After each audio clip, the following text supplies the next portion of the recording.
All right, let's try this again. Hopefully, this time around, my audio is working. So, the first time around, I don't know what was going on. It looked like everything was set. So, I just basically had to restart it. So, just let me know. I'm typing this out right now if the audio is working this time. All right. It looks like Mr. Grohovac is here. He says victory. It looks like all right. This sound works. I don't know.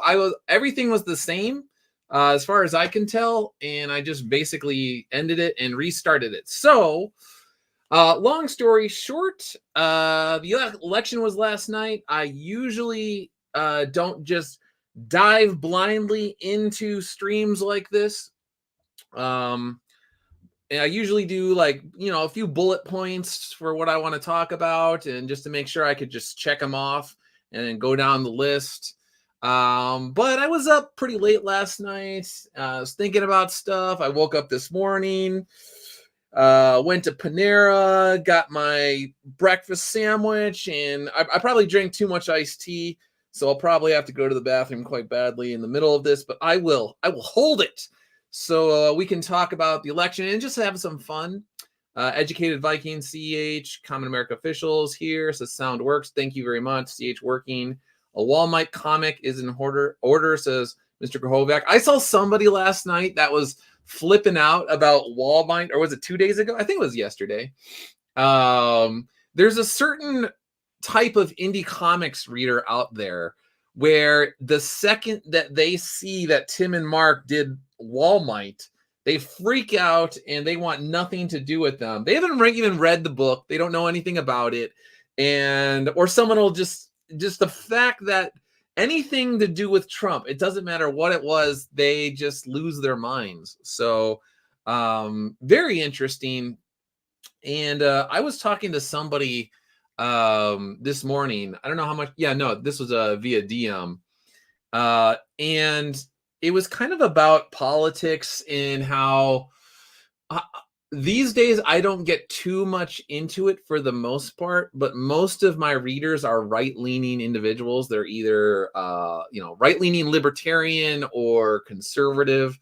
And they have been for a long time because multiple reasons, but from going back to my blog, going back to the early YouTube, obviously my Twitter, my old job at the Heritage Foundation, and then at the Washington Times, all of that, it's just I've cultivated a right-leaning audience. And for kind of like the Walmart, anti-Walmart readers out there, these far left individuals, if they're ideologues, they want nothing to do with me. It doesn't matter if they could look online and see like reviews of Soul Finder, and if people are like, no, this is a really good book. It's not political. It's not pushing an agenda. Like, he's a Catholic guy, but he's not trying to like beat you over the head in a weird way with messages. It's a good story. And yeah, he's a conservative guy, but he's just not like a bomb thrower, like mean spirited, just being like totally nasty. Like I can't even talk to anybody. I can't sit down with them. I can't have a drink with them, any of that. He's not like that. And they're like, no, I don't want anything, blah, blah, blah, blah, blah, blah. So it's like, I'm not going to go out of my way to try and win over people that just naturally hate me. I'm just going to be who I am. But again, I'm not going to go out of my way on a regular basis to just, jab people or low blows or anything like that. But when it comes to an election, I feel like I should be able to say whatever I want. If there's certain stories that are in the news, why not? Yeah. And like I said, a lot of these people, they will just, if they get a glimpse of my history and they know that I'm a conservative dude, especially Catholic, they will want nothing to do with me. I mean that even gets into like Noctis Terrari. I could just go through this, blah blah blah blah. But like even with the new book, there was a colorist who was supposed to work on it, and this particular individual is like a mainstream colorist, has definitely worked at I believe Marvel for sure, and I think DC before. And this individual initially was on board, but then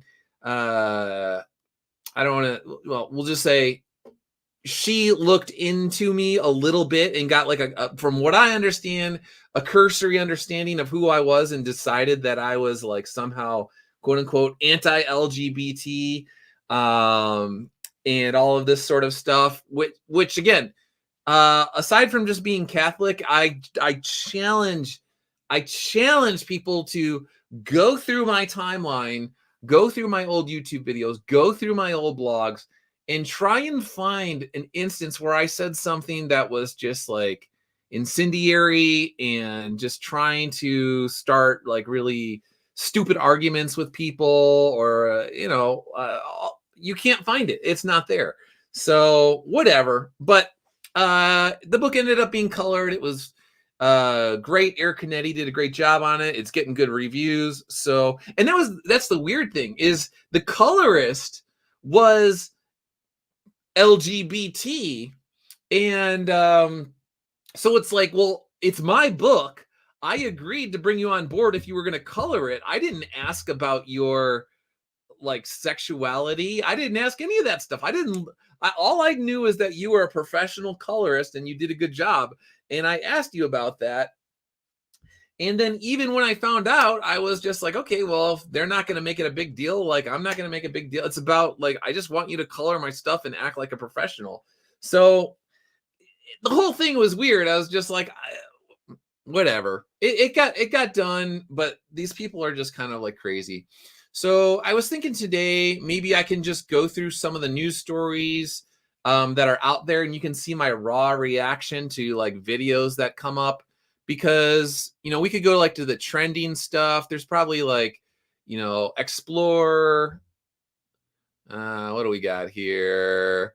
DOJ halts Trump prosecutions.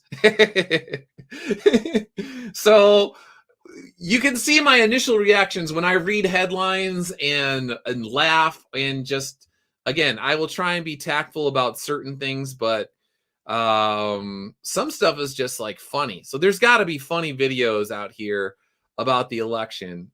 Trending Latinos. Let's see what we got here. Leftist wants Latinos deported for voting for Trump. So again, I don't know what this lady's gonna say. We could put it out there. Let's see what she says. And I may offend some people with what I'm gonna say, and I don't give a fuck. To all you Latinos that voted for Trump, I hope he mass deports you. And you're what? Like, this is where they don't even understand it. So this is what I was saying earlier, is they don't understand that conservatives and Republicans, nobody I've ever talked to cares about legal immigration. If you come here legally, you go through the process, you go through the line, and you raise your right hand and you become an American and all of this sort of stuff. Like, nobody cares. It's fine. What they have a problem with is when you completely obliterate the southern border and you just let everybody in, including violent Venezuelan gangs, who then take over random apartment complexes and try and like hold people up for whatever money or whatever the heck they were doing in, Colorado and where was the other one? Ohio, one of those states. They care when you just dump like 10,000 or 20,000 Somalis in the middle of Ohio into like a town that's, it's 20,000 people, but then suddenly 20,000 Somalis who don't speak any English whatsoever just like show up out of the blue. That's kind of what they have a problem with. So conservatives don't have a problem with just random Hispanic dudes that, or whatever, that, they originally came from Mexico or their family or like whatever. They tend to be family men and religious, and they just also turns out that if you are an American with like a Mexican background and you have a family, you don't want violent Venezuelan gangs coming into your neighborhood and taking over. So it doesn't matter whether you're Hispanic or white or Asian or Indian or whatever you are, like, you really just don't want to be living next door to the Venezuelan gangs. Like, that's kind of a thing. You really just don't want to be in a neighborhood and then suddenly the population double. You wake up one morning, you go outside, and there's just Somalis everywhere, and they don't speak any English. And you're like, what is going on? And then like all the resources in the town, because they have to go to hospitals, they all of a sudden they got to do something with their kids. And then you have these teachers, and they don't speak Somali. So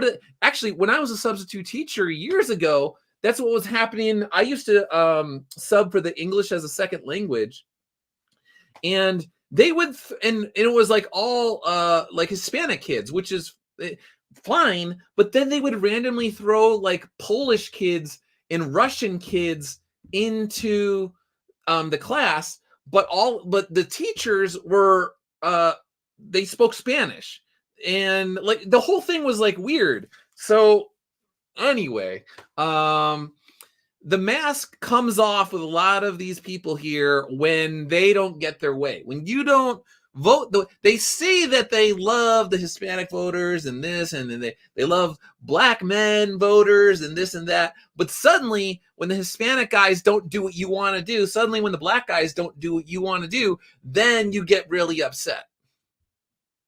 Your entire family, whether you were here legally or not.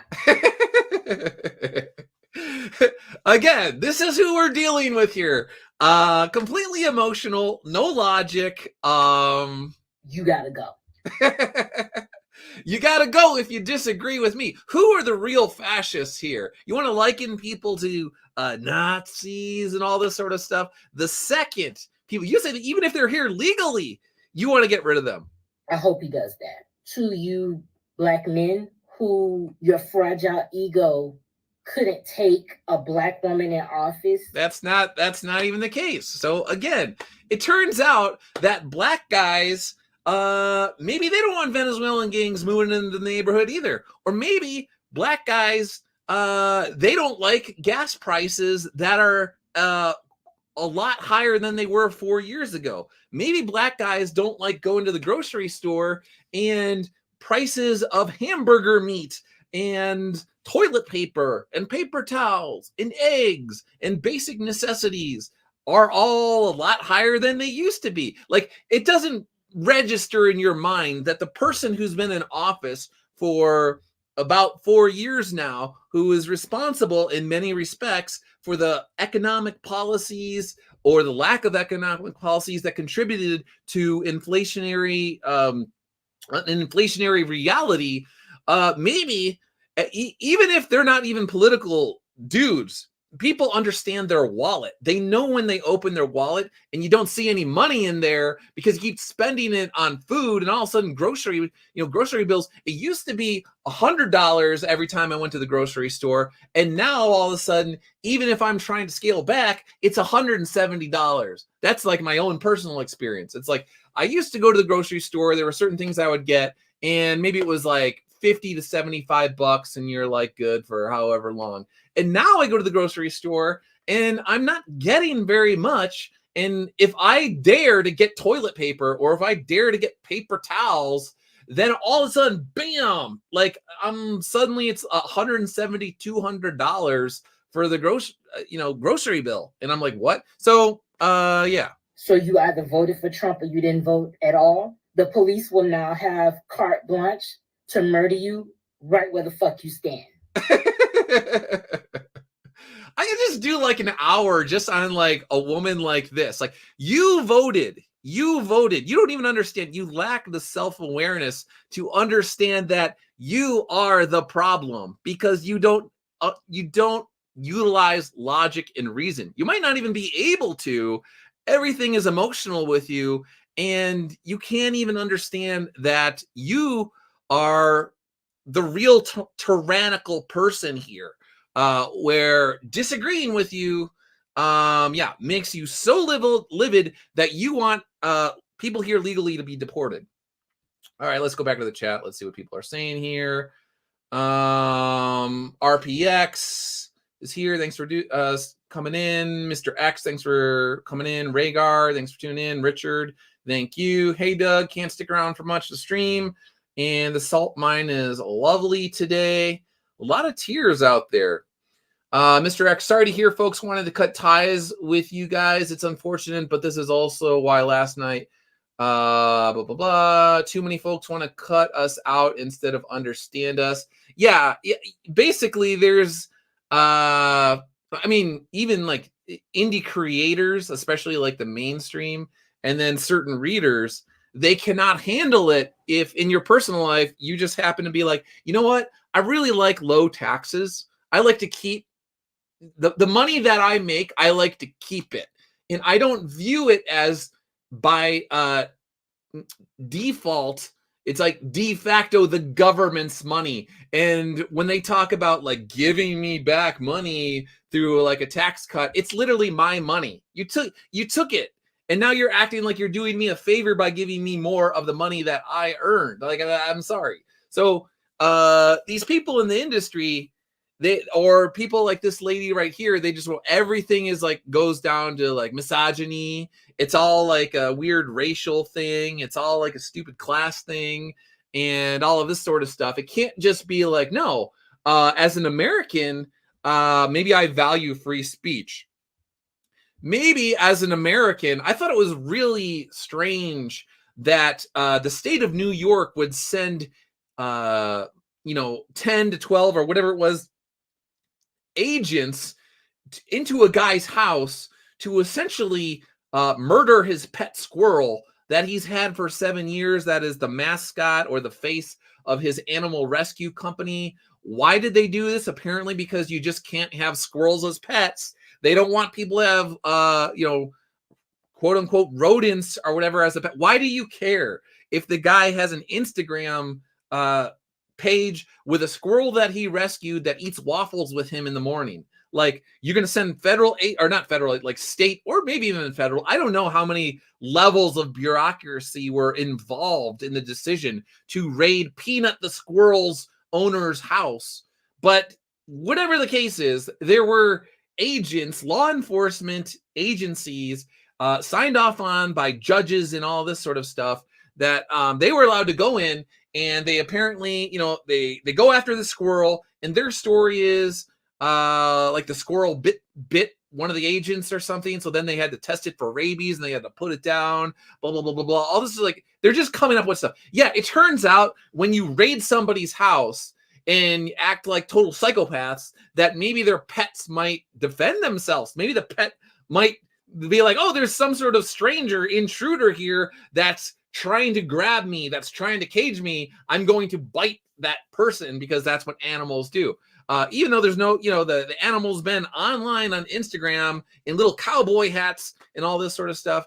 Maybe as a conservative, I think that is a microcosm of all the bigger problems that are going on here, and bureaucratic overreach. We're in a very scary place where the government, the local, state, or federal, can just decide that your pet is quote unquote problematic.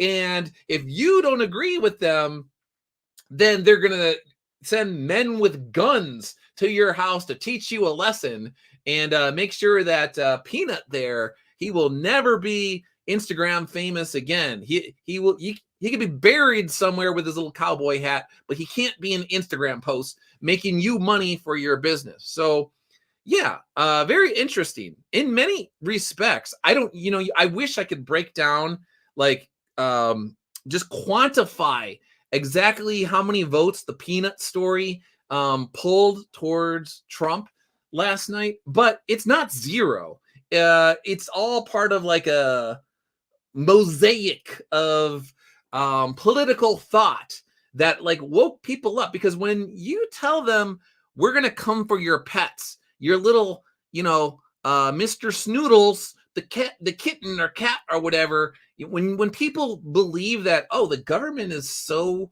large and out of control and filled with like sociopaths that they might actually kill my cat for some bizarre reason, like, that's kind of scary. I think we've lost the plot.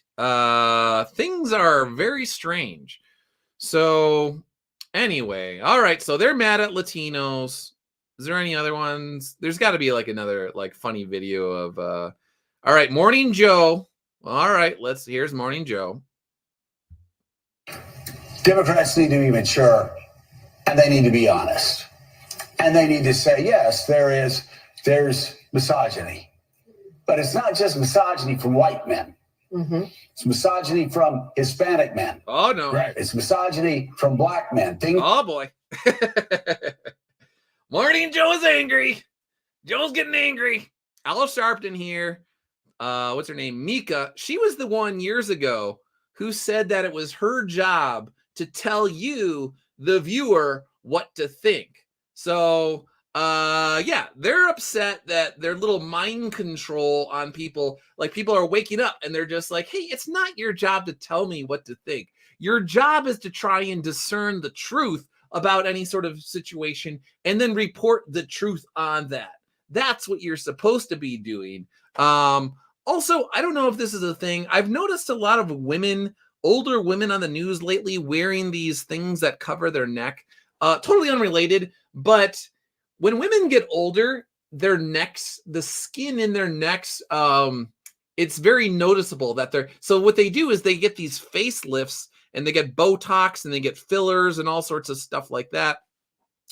And so they get their face tightened up, and then of course they cake on the makeup, but you can't really hide the neckline. The neck tells you how old you really are. If you look, you'll be like, that person's in their 50s, late 50s, early 60s or whatever. So I don't know for sure, but I've just noticed more and more women lately, they're covering their necks, but I don't know. It just feels like women that have work done, and then they're like, ah, crap, my neck. They still can tell I got to cover up my neck. So that, all right, but I digress. They're mad at Latino men and Hispanic men and white men. Men in general rejected Kamala Harris.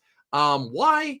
No, it can't have anything to do with the fact that she avoided interviews, any sort of serious interview. The interviews that she did do were, it's like, oh, we have to make sure that we're on Morning Joe or something along those lines. We're on MSNBC. We're on CNN. Okay, we're going to go with George Stephanopoulos, who used to work with the Clintons on, what is it? Like Good Morning, whatever the Sunday show is. Those sorts of things. We're not going to go on Joe Rogan, which, again, Joe Rogan is pretty, like, chill. There's very few people I've seen him with where he's, like, seriously antagonistic. Like, the first, I think it was, like, the first Steven Crowder interview that he did years ago, you could tell he did not like Steven Crowder. I don't know what he thinks about him now, but at the time he did not like Steven Crowder, and there was like some we'll just say it was awkward. There was contention there or whatever. But for the most part, Joe Rogan is just asking questions of you, and then he lets the person say what they want, and then the person reveals a lot about themselves through the answers. So he kind of like gears the conversation a certain way, and then he sees what the person does with it. That's kind of what he does. So she couldn't even do that. And then he was saying like they only wanted to do an hour. They wanted him to fly to her, so that way she can have her little handlers in the room, making sure that if he asked a question that they didn't like, they could be like, no, we're not going there. Or if Joe's back is to the handlers, she can see the handlers and they're waving like, nope, do not answer, off limits. Boop, boop, boop, boop, boop, boop. So yeah, maybe men have a thing with someone who can't even go on the Joe Rogan podcast and just talk to someone like a normal, like adult human being. Maybe Hispanic men and black men and white men, maybe they have an issue with someone whose whole campaign hinged upon getting the endorsements of as many Diddy freak off party people as possible, as opposed to actually talking about inflation, again, grocery store prices, as opposed to talking about why we keep sending over like $100 billion to Ukraine, but we can't take care of homeless Americans. Why you are putting up people from Venezuela and the Middle East and Pakistan and all over the place up in New York City hotels, but you can't take care of American homeless people or homeless veterans and things like that. Yeah. So let's see what else we got. We've all been talking about who do not want a woman leading them. Might be. Again, that's not true. Nobody cares. Literally nobody cares. If it was a woman who Kamala Harris, nobody voted for, like, she was selected as the VP when she was in a Democratic primary. Nobody, even her own state of California, rejected her. I don't even know if she got like 1% of the vote. But she was rejected by her own state, and she couldn't even be the Democratic nominee years ago. Then she was picked as vice president because Biden at the time just said he was going to do essentially the DEI vice presidential hire and be like, I promise you that I will pick a woman of color to be my VP. Just like blanket. He didn't say like, I promise you that I am going to look for the best person for the job. He just said, no, I'm just going to find like a woman who's, black or, well, in Kamala Harris's case is like, she used to call herself Indian, but then she like magically became black and she's whatever she needs to be, depending on the situation and all this other stuff. So then she got in on that sort of strange thought process. Again, not based on merit. It's just, oh, we need to check this box. And you'll feel really good about the fact that we have a black woman who's a VP. Hey, we never had a black woman VP before. Woo! Nobody like, what? That's weird. Guys, the guy brain is just like, I just want somebody who knows what they're doing. I want someone who's competent. I want someone who could stand up to the likes of Vladimir Putin or other world leaders. Not even in like a strange confrontational way, but like whenever there are real serious problems that you need to go into the negotiation room, you're not like a pushover. You're not going to just give them whatever they want because like, oh yes, America is bad and America's always been bad. So if somebody else wants to do something, we should just roll over and let them do what they want to do. So, yeah. The race issues with Hispanics. They don't want a black woman as president of the United States. You know, So magically, again, the Latino guys who you love, the Latino guys, when you thought they were going to vote for you, when they didn't do what you wanted to do, and they voted in very large numbers for the Donald, now all of a sudden they're misogynists. Now all of a sudden, well, we know there's a history of Latino men. They have to control women. They can't let a woman be in charge. Very interesting. Very interesting. The Democratic Party, I've always found when you're sitting around talking, they love to just. And is it me or does Al Sharpton have a very strange head in proportion to his body? Speaking of like Mika doing like, getting the facelift and the fillers and the Botox and all this covering her neck, it looks like Al Sharpton here is on Ozempic and he has lost way too much weight and therefore he has a giant lollipop head because he's taking drugs or doing something to look very unhealthy. Again, I digress. Sort of balkanize everybody into these separate groups and say, oh, white people don't like women and black people. No, it is time for the Democrats to say, okay, and you and I have talked about this before. A lot of Hispanic voters have problems with black candidates. So Joe Scarborough, where he's like, all right, so we were like little school marms finger wagging white women for years, but you know what? It's time for us to finger wag Hispanic men and white men and black men. So we're just going to be that annoying mother or whomever who's just like naggity nag nag nag. You're a bad person. You're a bad person. You're a bad boy, Hispanic boys. Right. A lot of with other Hispanics. And the Hispanics, the Latino men or whatever, it's like, yeah, actually, they don't like men and they don't even like each other. What is wrong with these guys? So that's what happens. The second you don't do what they want you to do, then you're just bad. all around. They will just find everything to nitpick and tear you apart and demonize you and make you into the worst person of the face of the earth. That's why they call Donald Trump Hitler, because, you know, they don't like Donald Trump, so he must be Hitler. Latino guys, Hispanic guys don't vote the way that they want. Well, you hate women and you hate each other. And yeah, you are just a complete mess. And you need to just bow down to us and let us tell you how to live your life. Just get in line. If you will just do what we want you to do and just become a robot, a mindless robot for us, then everything would be fine. We are the gods. The state is your God. Why don't you understand that you need to go to the church of the federal government and pledge allegiance to the federal government? Hispanic men, black men, white men. Why is the world filled with men if only there were no men? That don't like each other. And some of the most misogynist things I've heard going on this Get Out the Vote tour came from black men. I mean, Al Sharpton.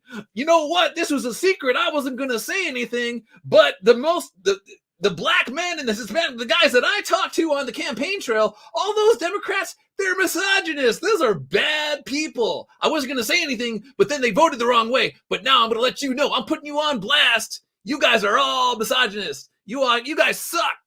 Misogynist thing. So you're absolutely right. It's not simplistic, and we've got to have real, honest conversations about.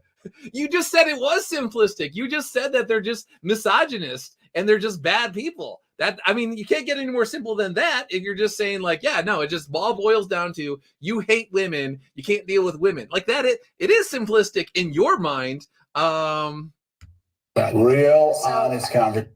Real, honest conversations. This is the world that I used to operate in for many, many years. And it was driving me insane because whether it's Joe Scarborough or I was telling my brother this morning, we were texting back and forth. And I was talking about when I lived in the DC area and then the New York City area. And I was working in corporate media and doing all sorts of stuff.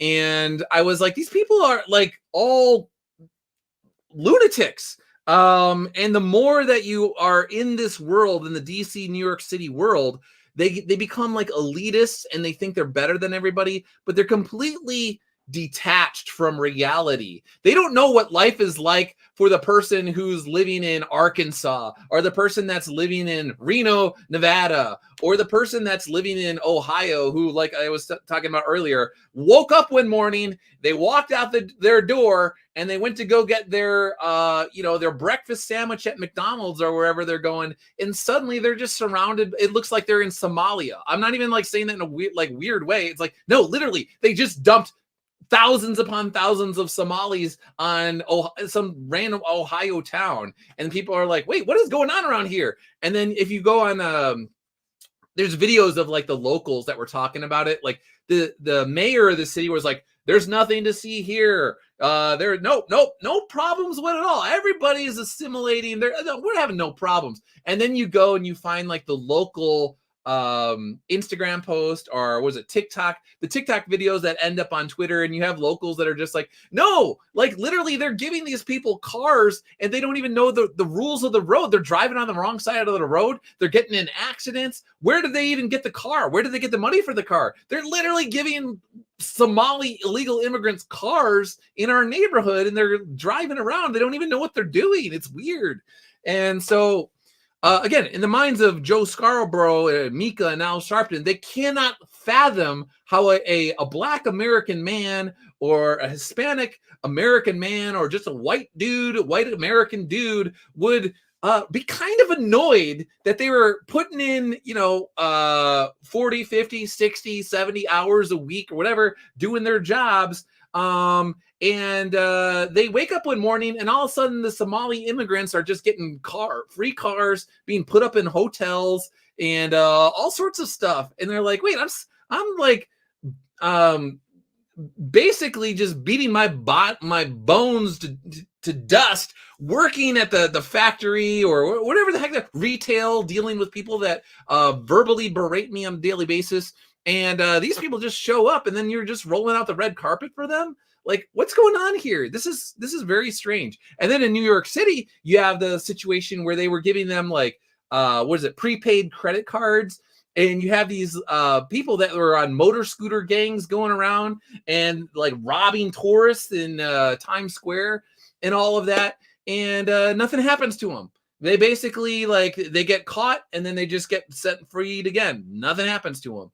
So again, Americans are just like, I feel like you're just selling us out to the highest bidder. You're just telling countries around the world like, hey, let's get involved in some sort of strange money laundering operation. And if you make sure that my family gets generational wealth under the table or whatever, or in power or influence or whatever is going on, we'll just open up our borders to everybody. So you just make sure that you want to send rapists, you want to send murderers, you want to send molesters over here. Just make sure, just give them we'll just get with the NGOs and all these non-government organizations and the nonprofit organizations. Will work through them, the left-wing ones, and we will make sure that we get them on boats or whatever to get them to Mexico. We will funnel them up through the southern border, and boom, we will make sure we don't say a word, and we'll make sure that they all go to all the swing states. And eventually, we will make sure that they are able to vote. And after we give them enough free stuff, they will be beholden to us because we want to condition them like they're Pavlovian dogs to just vote for the Democratic Party. And so we understand that Black men, Americans, and Hispanic American men are waking up to what is going on, and we really don't like that. So what we really need is we need people that don't speak English to come here, and we need to just throw them into the deep end of the pool. And while they're drowning, then we're going to throw them the taxpayer lifeline, and they're going to view us as their saviors, as the heroes. And once they are conditioned to believe that we are their saviors, and by the way, we're on the down low, maybe not even the down low. We're just gonna like make sure that they don't believe in God. We're gonna do whatever we can to like erode their faith. But again, it has to be the church of the Democratic Party, the church of the federal government or the state or whatever. Then they will vote for us. So all those Black guys and Hispanic guys who are waking up and suddenly they're voting with the white guys. Well, we're gonna win with numbers. There's billions of people in the world, and if we can just flood the United States with enough people that don't know what the heck is going on, don't speak the language, never really had any desire to be Americans, but they will accept all sorts of quote unquote free stuff if we give it to them, and we will accept them. So whatever. Let's see. Mark is here. Thanks for tuning in. Appreciate it, man. Mr. RPX talking about Diddy and the baby oil. Mika's in her 60s. Yeah, she looks like late 50s or 60s. That's what I was thinking. Educated Viking, thanks for tuning in. Frank, thanks for tuning in. Educated Viking, remember when the Black communities in New York and Chicago complained about the illegals a few months ago? Such a long time ago. Yeah, I mean, that's the thing, is if you know where to look. I was talking to my brother today. So you basically have people that are like my parents' age, and nothing against my parents, but they love their cable news. You know, older people love their cable news. They've always got their news from Fox or CNN or MSNBC or wherever they're getting it, or ABC. They watch the Sunday morning shows, all that, watch 60 Minutes. That's where they get their news. But the problem is they don't understand that it's a whole new world. If you go on to X and other places, you could actually get all the news, the real news that the mainstream corporate media will not report on, or you have to drag them kicking and screaming to report on it. And then even if they do report on it, you're very limited. There's a very thin slice of ideological thought that you are allowed to disseminate to the masses on these mainstream media platforms. This same people who wanted me to work at we'll just say Fox News Digital. I don't care. It's been years now. So the same people at Fox News Digital that wanted me to work there years ago would have been a very nice paycheck. We'll just put it that way. Very lucrative. The same people that said, like, essentially, for all intents and purposes, we really like you. We really want to work with you. We're almost through the end of the process, but you do that Soul Finder thing, and you need to not do the Soul Finder books. So the Soul Finder books are a problem, Doug. You can't work here unless you stop doing the Soul Finder books. And I was like, what? Why is this a problem? I've done the Soul Finder books for the Washington Times. No problem at all. Nope, if you don't hear from us, that means it's a problem. Boop. They like go off the grid, don't want anything to do with me because I refuse to stop doing the Soul Finder book. The same people that make those sorts of bizarre decisions are the same people that control what you hear on the corporate media.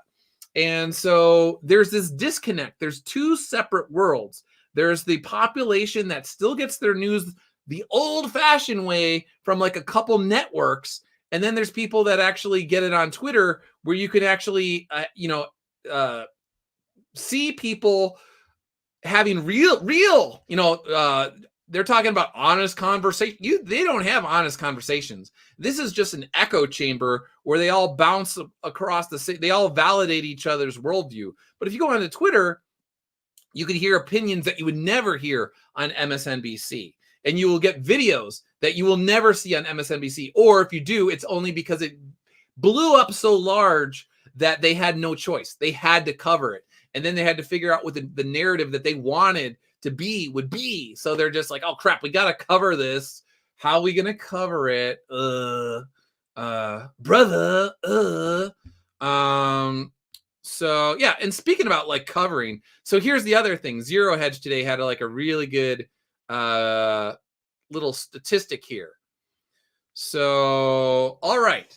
So they broke it down. Sorry to beat a dead horse, but can we go back to what happened here? So they have the popular vote, which Donald Trump won yesterday. And let's go through the Kevin is here. Thanks for tuning in. Oh, you got here live, man. Thanks. I appreciate it. There was somebody else. Where was it? Someone just said like I was missing the old Doug rants. Whoever said that in the the comments section or the stream, I appreciate that. I haven't done that for a while. RQ, thanks for tuning in. John Johnson says your parents sound like mine. Yeah, I mean, I was telling my brother today that it's just like there's no point in really like having political debates with your parents when they only watch cable news and they refuse to like branch out and look for news from X or even Rumble or just like anywhere else, like even YouTube for just like other voices that are talking about things like there's no point in getting in fights anymore with people. There's no like beating your head up against the wall. You're like, you know what? My parents are, 70s going on 80s or whatever. Like they are who they are. Just let them be. If they ask me a question and they really want to hear what I have to say, I will tell them. But I am not going to get into political debates anymore because it's not worth it. It's just not worth the frustration. And it's not worth it to just get into like needless fights with like elderly people if you could avoid it. You're just like, all right, I love this person, but I need to know when is the appropriate time to, add my 2 cents into something and when it's not. All right. So yeah. So things that, you don't really get these conversations, the popular vote. Okay. So 2012, Democrats got 70, 70 million votes to the Republicans, like 60, 61. 2016, all right, Democrats are basically at the same level, maybe a little less, who knows. 64, 65 million. Republicans, they did a little bit better there. The popular vote. All right, so they got like 63 or whatever, 62 and a half, blah, blah, blah. Then 2020 happens during the pandemic, and there's all sorts of strange rules changes to mail-in ballots. People are scared to go outside. People are kicking out poll watchers left and right. No one knows. There's all sorts of chaos surrounding the election. And magically, the popular vote shoots up for Joe Biden of all people. He crushes Barack Obama in the popular vote. Barack Obama, the first black president. Joe Biden, boom, skyrockets to over 82 million or whatever it was votes. And Donald Trump, who was very popular, much more popular in 2020 than he was in 2016, he gets like, what was it, 74 million votes or whatever. So what is going on? And then 2020, magically, why are millions upon millions upon millions upon millions of votes just disappearing? Where did they go? I don't understand how there's a base level and then this strange statistical outlier during the pandemic. That is so weird. You would think that maybe it would go down in 2016, but would it you would just essentially cut it in half. For Joe Biden's running mate, it's cut literally in half. That's very interesting. Huh. It's almost like something strange happened here. It's almost like there were some sort of shenanigans that happened. It's almost like they knew that they could exploit the chaos and the uncertainty of the pandemic for political gain. I don't know for sure, but I do know a statistical outlier when I see one. And I do know that that is very odd that somebody that was so close to Joe Biden, who was so insanely popular and going up against the person that the mainstream media said was Hitler, if we were going up against Hitler of all people in 2020 and 2024, how did Hitler continue to have his support, but all the people that were fighting against the so-called Nazis, why was it that they didn't show up to defeat Hitler? For some reason, when there were legal changes made, there weren't enough, but there were legal remedies for what happened when there's no pandemic. When you have, was it Laura Trump, who was in charge of making sure that there are lawyers on the ground at all these polling places where they could immediately address these fires as they pop up. When there's Republican pollsters that are booted or not even allowed to let in, they got the lawyers on the ground right there. They got people with video cameras, all sorts of stuff. They're ready to go to the judges. They're ready for the lawsuits immediately. Suddenly, when there is the threat of legal action immediately and the threat of being caught red-handed on video and all this sort of stuff, suddenly the support for the so-called super popular Democrats craters to its historic level where it was. So Republicans, it's basically this all makes sense right here, but this is an anomaly. This is strange, and you can't explain it as just natural. It's not natural. It's corrupt. There's illegality, all that sort of stuff that went on. Rhaegar says 81 million votes. Yeah. Joe Biden, of all people, he crushed Obama's popular vote. I'm sure of that. That really makes sense. And even though the black vote for Obama, the black vote's not going to be as strong for Biden as it was for Obama, but he still somehow. So it doesn't. Yeah. And then in 2020, Trump gained support among Hispanics and blacks and all. He was gaining support, but you're telling me that Biden was just like this unstoppable juggernaut, and he was so unstoppable that every time he was doing events, he literally had like 10 people that were like in these little bubbles. They would have like 6-foot bubbles for the pandemic where you couldn't even be next to each other, and there was just like a small smattering of people that were like yay at his events. And then he was another one. He was basically underground for the entire Elizabeth says Juggernaut. Oh, that's a good one, man. I get credit where's credit is due. I should have thought of that, and I did not. And you beat me to it, Elizabeth. The Juggernaut. That is actually very good. Very sharp there. So let's see. Blah, blah, blah, blah. Let's see. Let's go to the John Johnson, because they aren't the right kind of, let's see what Kevin and Joe Johnson are talking about. I don't get why they disagree with you making the Soul Finder books unfair when many of their employees get to write and publish books.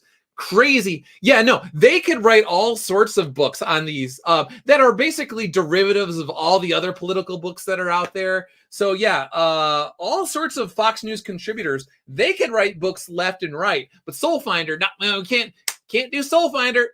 Nope, can't do that. Boop. John Johnson, because they aren't the right kind of books, Kevin, not for them. Either they didn't like comics or Catholics and they wanted to stop him. So that's the thing, is why, again, John Johnson, I don't understand, like, it doesn't make any sense. Like, especially, that's the other thing, is because it's not related to politics, it wouldn't be controversial. I can say, so if I'm on Fox News and I say the wrong political thing, then you can get all sorts of people, like, will lose their mind if you say something that's out of line with, like, the politics or whatever in the book. But then a comic book about Catholic priests battling good and evil, like, why do you suddenly have a problem with that? It's very interesting. So, but I think part of it is, unless you are a star, like say you're Greg Gutfeld and you put out a book, like, he's going, like, how do I say it? If you're a big enough star, you can essentially do whatever you want. And, but they also have you in the contract where it's like, you're not leaving, blah, blah, blah, blah, blah, blah. But if you're like some sort of like new guy that's just doing stories for them, they don't want you to have multiple revenue streams. Because if you have multiple revenue streams, then if anybody messes with you, then you could walk away at a moment's notice. So basically what happens at these places, again, I worked at the Washington Times for like basically like nearly a decade, is many times they want you to be on call like 24/7. If news is breaking, like, you don't have a personal life.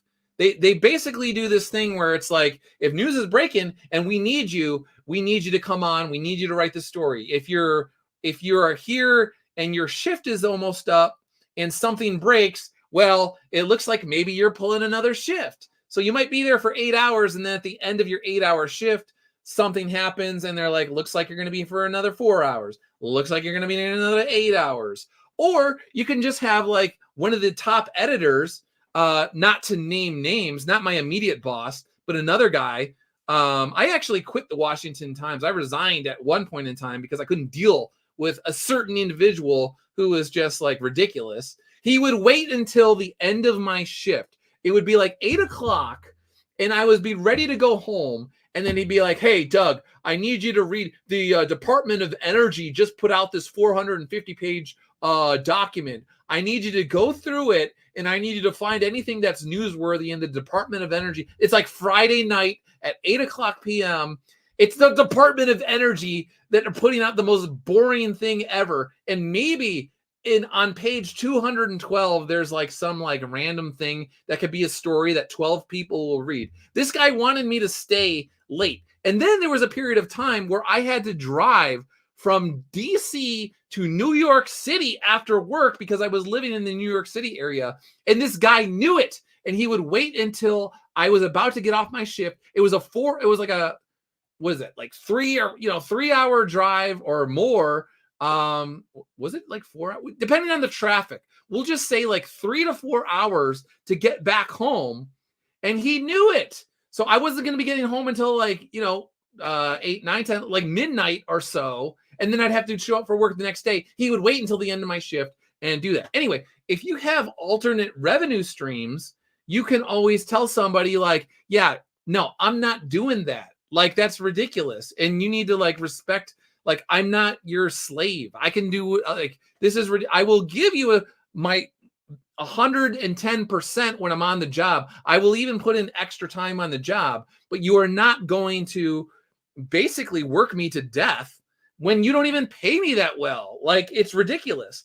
And that's the other thing is like the people that are, when I was at the Washington Times, oftentimes I was the top traffic getter at the entire website. It was me and my friend Jessica, who Jessica now works actually for Fox, or last time I checked she did. But Jessica and I were consistently in like, we'll just say the top 5, but definitely like, and I would say like usually top 3, like every single month for the people that were driving traffic to the website and keeping the lights on.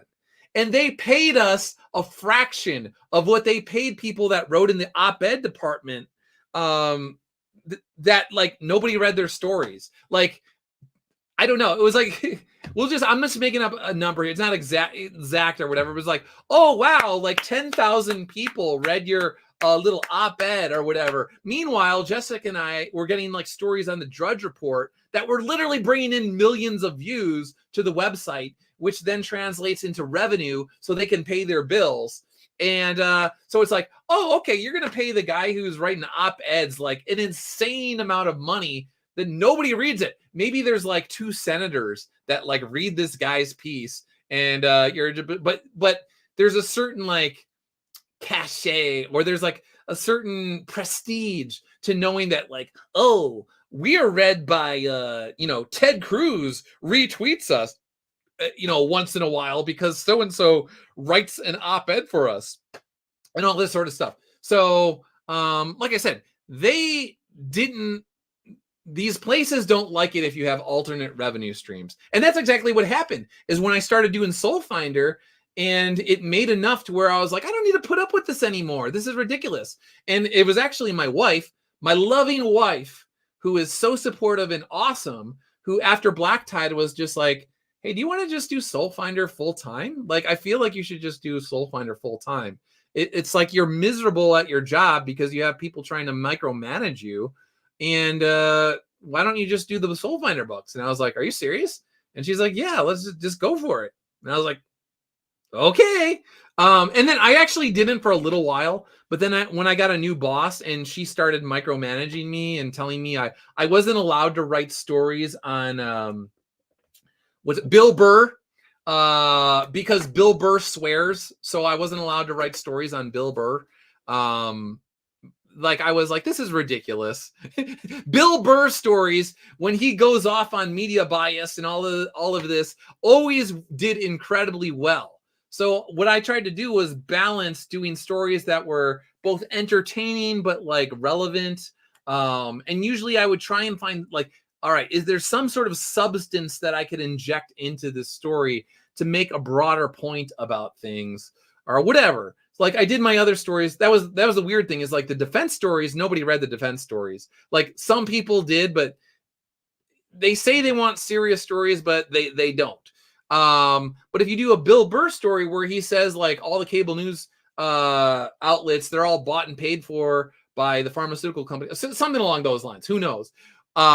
Similar to like an RFK. If Bill Burr goes off on that sort of rant and you write a story about it, boom, that thing is going to shoot to the top of the list immediately. And so what happened at the Washington Times is, I believe, I don't know for sure, but I'm pretty sure this is the fact, is there are a bunch of old school reporters there that were there from like the 80s. And they just want to do the Department of Energy stories that nobody reads, that are just like, in fiscal year 2027, it is projected that energy supplies will go down by blah, blah, blah, blah, blah, cubic, blah, blah, blah, volume, blah, blah, blah, blah, blah, blah. And there's a chance that perhaps global warming will increase by 1 degree over the next 150 years. So that's the stories that they wanted. And I think that there were like geezers, old guys at the newspaper that really resented me, and they really resented Jessica, and they hated it that our stories were actually the top stories, and their Department of Energy stories, nobody read them. And so every day they had to go to the website and they had to see that these young guns, or whatever you want to call them, were dominating the website. And deep down they knew like, hey, we're making like 3 and 4 times as much as Doug and Jessica, but we're never in the top 10, like pretty much ever. And they're always beating us in traffic every single day. So the second that my boss left, who shielded me from all these people that had resentment towards us, the second that he left, then all the knives came out, and they found ways. There was one editor at the paper. I did a story on it was the HBO cartoon where Batman was basically performing sexual things on Catwoman and or whatever. It was proposed. It didn't actually end up in the cartoon, but they wanted to put it in there or something along those lines. So I wrote a story about it, and the point of the story was that the culture has drifted so far away from like any sort of like functioning moral compass that you would think that a Batman cartoon that is explicitly showing Batman performing sex acts on Catwoman was a really good idea. That's how far we've gone. Where now the thing is, let's find ways to where your favorite superheroes growing up, we get to see them actually having sex. That's what we want to do. And so I wrote that story, and there was an editor at the paper who, again, my old boss left, and all these people that couldn't stand me. This guy at the newspaper, he copied the entire company, and he accused me of writing child. Boop, boop, boop, boop, boop. I gotta shield it. You know what? You know the rest of it. Basically, a certain sort of the story was child boop, boop, boop, boop, material. And then he just straight up deleted my story from the system so nobody can cross-check his words against my actual story. So he accused me of being essentially a child predator to the entire company. And I was like, what? What are you even talking about? And then I went in and my story was gone. And so I went to my new boss and I was just like, dude, this guy just accused me of being a child predator, writing that in front of the entire company. What the hell? Like, no. And he had deleted my thing. And she's like, well, what did you say? Blah, blah, blah. Can you reconstitute the story? Blah, blah, blah. He's like, no, he went the extra mile to just nuke it from the entire system. I told her what it was about. And I was like, you know what? I can reconstitute it. I don't have a perfect photographic memory, but I'm going to rewrite that damn thing. So I rewrote it in 5 minutes. And then I sent it in, and then essentially they were just like, okay, well, yeah, that's definitely not, you're not a child predator, blah, blah, blah, blah. But, so-and-so, he's been around for a long time, blah, blah, blah, blah, blah, blah. So they basically just threw me under the bus, and I was like, no, I can't work here anymore. If this is the way it's going to be, where you could accuse me of being a child predator to the entire company, and you're not going to have my back as my boss when you know the truth is that he was completely out of line, off the rails. I don't want to work here. I want to go do Soul Finder. Well, see you later. So, and that is when I was like, all right, maybe I'll work for Fox. But again, the Soul Finder thing was the no-go. They didn't want me to do a Soul Finder. So Kevin, only Catholic who gets to write books that adhere to the faith is Raymond Arroyo. Let's see, comment here. Do you personally think Trump was divinely guided to the presidency, given the 2 assassination attempts, the Biden debate disaster, McDee's garbage appearances, and Peanut? So that's actually pretty interesting as well. I was talking about the other day. Let me see if I could bring it up here. So this was on the day of the election. Yeah, we're just going off on our jetpacks into the sunset. Speaking of common America, we are Americans. When we get knocked down, we don't stay down. We get up again. We fight. We fight. We fight. Good stuff there. Let's see. There's Joe Biden doing the Hopak dance, the Russian dance where they're like, hey ya, hey ya, hey ya, hey ya, hey ya, hey ya. I'm telling you, Joe Biden was dancing. He was in a happy mood last night. He's got red jumpsuits on. He's got red beanies on because they threw Joe under the bus. Nancy Pelosi and Chuck Schumer, they were just like, Joe, you got to get out of here. And if you don't, we're going to make sure that we're going to say that you are not in your right mind. And we literally have to get you out of here if you don't play ball, Joe. And so they kicked Joe to the curb. And then Kamala Harris, Joe would have actually done better, I believe, than Kamala Harris. She didn't outperform him in a single county in the entire United States. I saw a video on that. if that is true, what I saw, it was like CNN or one of those, they were doing their little graphics. They're like, literally, she did not, yeah, it was with Jake Tapper. They're like, she didn't outperform Joe Biden in a single county. Kind of crazy. Let's see. There's Joe Biden on election night as well. Joe Biden laughing hysterically in his red suit and red top hat at the news because he was proven right. They should not have kicked him out for Kamala Harris. And yeah, so the peanut thing, where's my thing about Aquinas? All right, so here's my thing. Reading Aquinas over breakfast, we know that perfect virtue is found in few men, but we also know virtue is important. Hey, AL, thanks for tuning in. When voting, we do so for imperfect vessels. Ask yourself which candidate, despite the kinds of flaws we all bring to the table, better values virtue. One way to tease out hidden virtue is to test a man. Has he been thrown into the fire? Did he face gauntlets? What was his reaction when the bullets flew and he was under fire? Figuratively and perhaps literally. Don't be the person who votes on the emotional appeals of 30-second political ads. Think. Seriously think about character, what it means, who has the most of it, and who has the mettle to bring us closer to our nation's founding ideals. So Donald Trump was tested. They threw everything at him. The lawfare, they like all sorts of different lawsuits. They tried to like bury him, to financially handicap him in many respects. They were all bogus lawsuits. And that's why a lot of them were thrown out. And even today, they're throwing out more stuff because he was elected president. And there's certain rules where they can't go after a president of the United States for the, I almost swore there, for the bogus charges that they threw at him. So they had the lawfare thing going on. Then they wanted him to be in jail.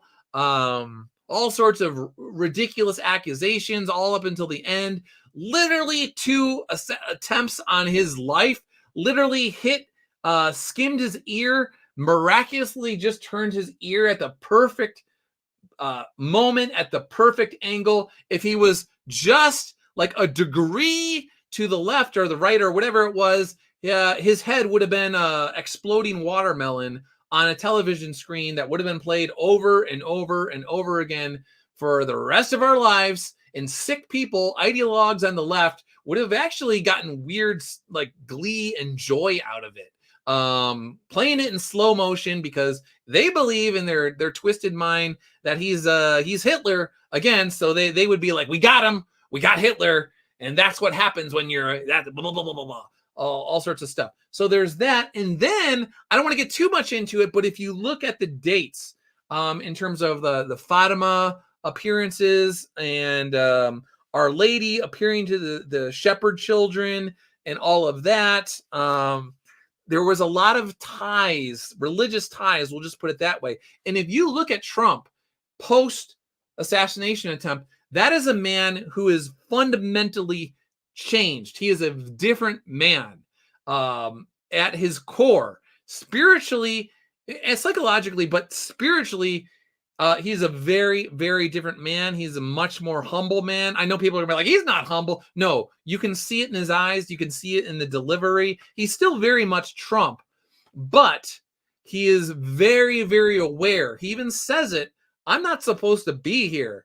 I'm supposed to be taking a dirt nap right now, and I'm not. And so anytime you have a situation where the state apparatus goes after you, literally, they're trying to take your life, and they would say, like, we didn't do it. What are you talking about? Well, the media and the politicians and everybody, they created an environment where the population, millions of people, think that this guy really is the devil.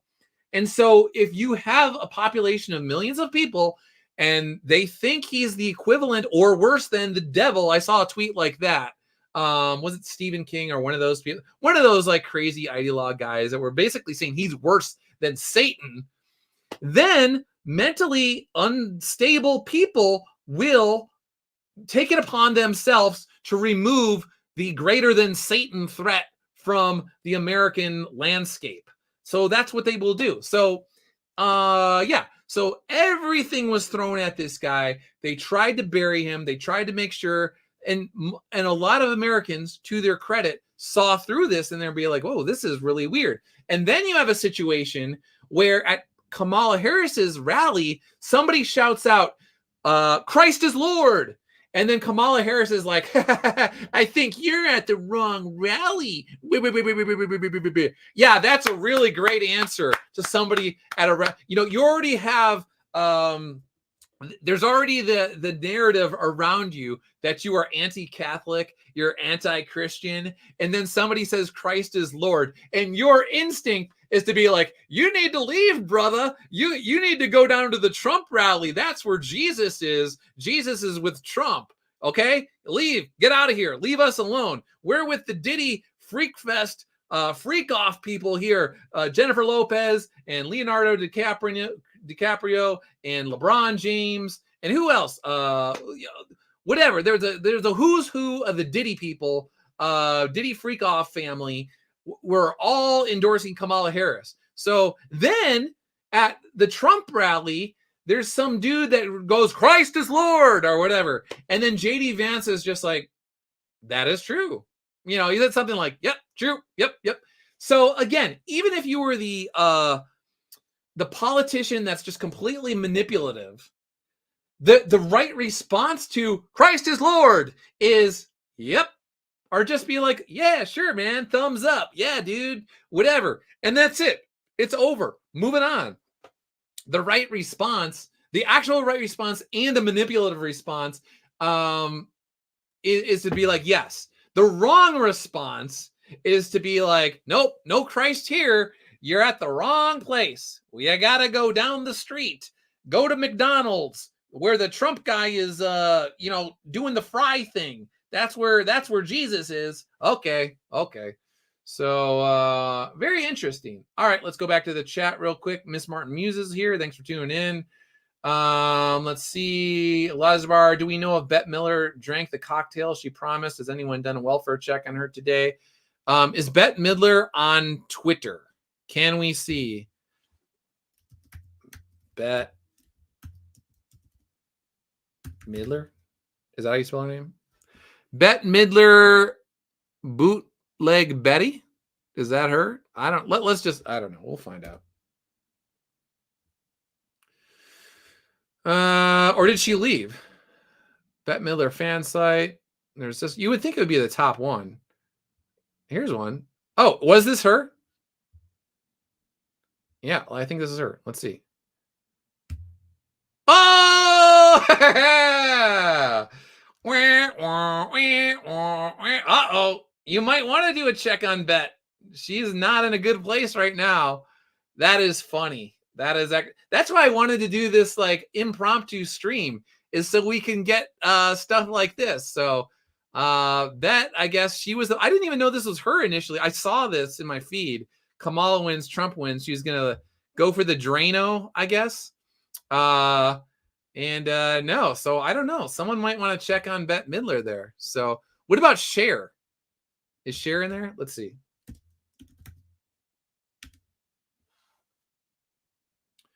All right. Is Cher here? Is that her? I don't know. Usually somebody does, like, they'll make sure they tag her. Cher. October 18th was the last time. Nope, Cher's not around. See our old boy Dan Slott. Do I want to go after Dan Slott? See what's up, Dan. Oh, Dan, you locked your account, man. Dan doesn't want anybody coming after. I wish. Oh man, it would be nice to know Dan's reaction, because it's not very good. Who else? Is there anybody else you want to check on who's losing their mind? Stephen King.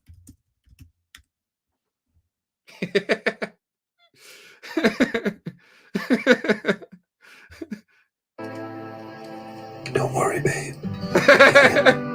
We'll get Trump.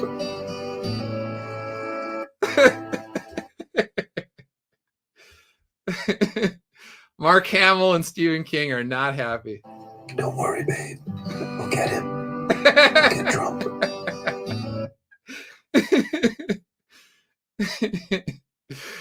Let's see, Stephen King. Wait. There we are.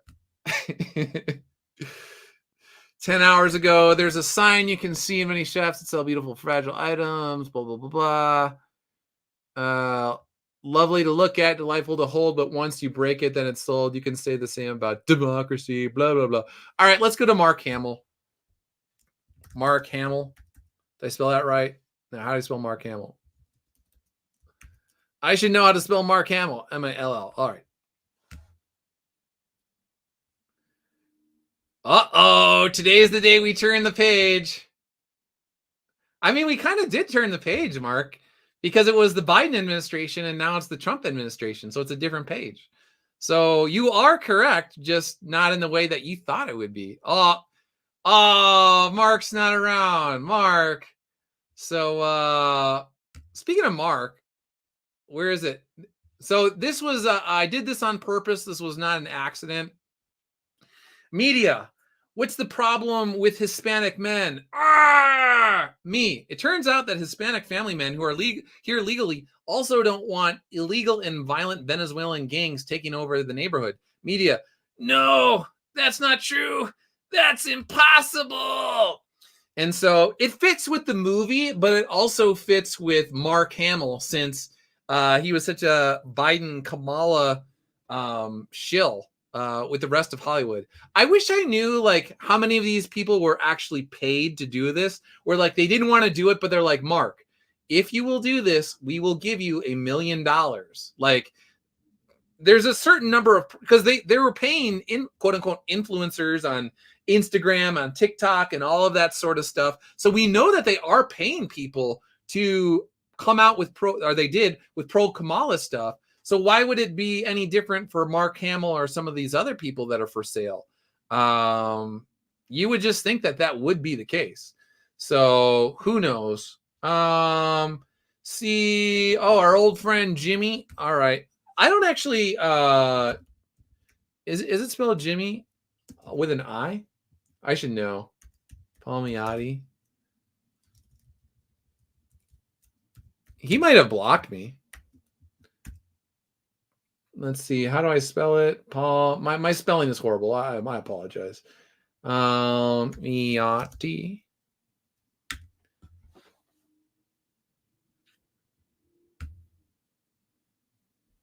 No. All right. Yeah, no, it was that Jimmy. Let's see. 2 hours ago. All right, Jimmy. I do not run away from a fight. I try to lead by example. Will continue to see me here with daily opinions, artwork, comics. All right. Blah, blah, blah. All right. He's talking about comic stuff today. John Stewart. Okay. He's licking his wounds, looks like. Time to bring out the bear suit and start drinking. Let's not hope it's not the Conan O'Brien masturbating bear. I don't know if you're old enough to remember the old, like, you know, Conan O'Brien back in the day, he had like a skit that was like the masturbating bear. Sorry to go there, but I'm hoping that's not Jimmy. Let's see. Trying to, and let's see what else has he got here. Jimmy is old and watches CNN for news. Yeah, I just feel bad for some of these guys. Jennifer Lopez, is she saying anything? Jennifer Lopez.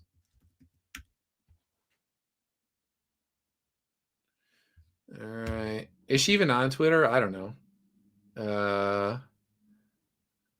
Let's see. Oh yeah, Beyonce was a Diddy party. Katy Perry.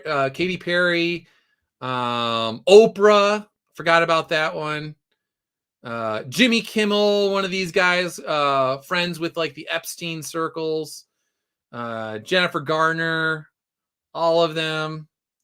So yeah, Jennifer Lopez. Elon Musk had some good tweets about that. It was like, Jennifer Lopez. Yeah, you're really gonna trust her judgment when it comes to men. And She spent years knowing all about Diddy and Diddy's parties and all this stuff. She was literally his girlfriend. Who knows what she was up to? Not going to warn anybody about Diddy. But Donald Trump, yeah, she's got a warrant against it. Oh, The View. The View is always funny. Oh, that was another one. I used to have to report on The View. Sometimes they would say things that were just so outrageous. And you're like, I know this is going to get traffic. But after a certain one time, I was just like, I can't write on them anymore. It's stupid. It's like, whatever. But once in a blue moon, like today would be a day. That's the day. You're going to write, like I would be like, that is a for sure.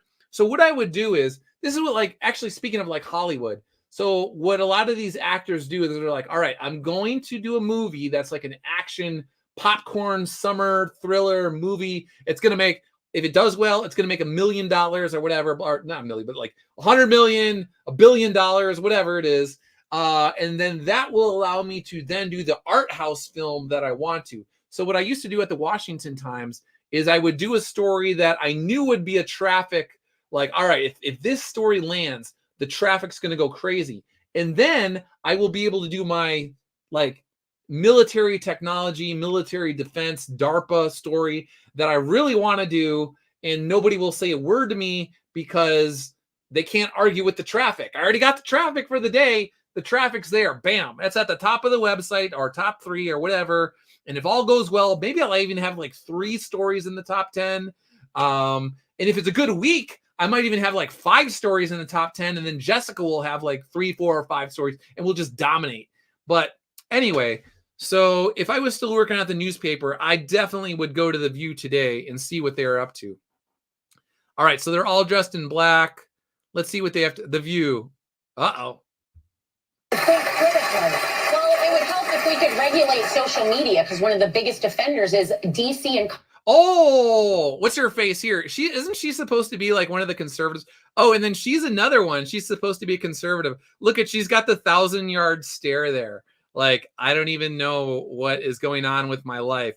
And oh, she was another one. She used to work briefly in the Trump White House. I forgot her exact role, but she left and then she became like rabidly anti-Trump. So then she went all in, selling out.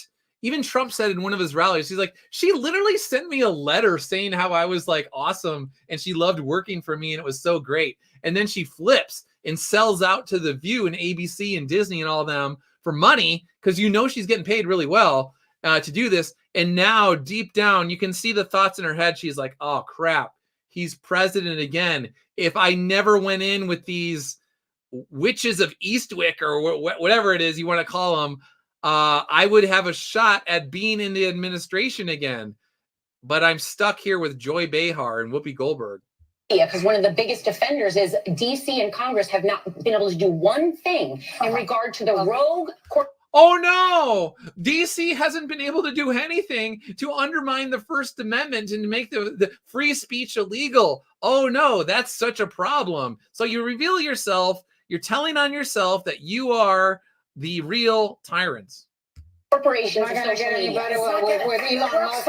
Oh no, Elon Musk allows people like me and a Student of God here who's in the chat. Check out Student of God's Twitter account if you haven't. I'm pretty sure everybody here has checked it out. But if you haven't, check out Student of God because he does a really, really good job of being on top of all of the indie comic stories that are interesting to, well, we'll just say to me for various reasons.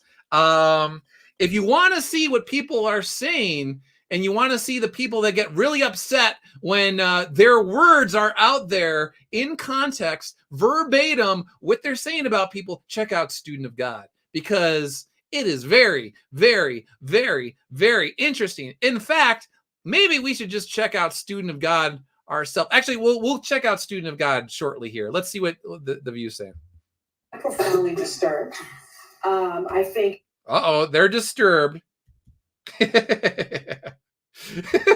Profoundly disturbed. I think if you look at the New York Times this morning, the headline was "America makes a perilous choice."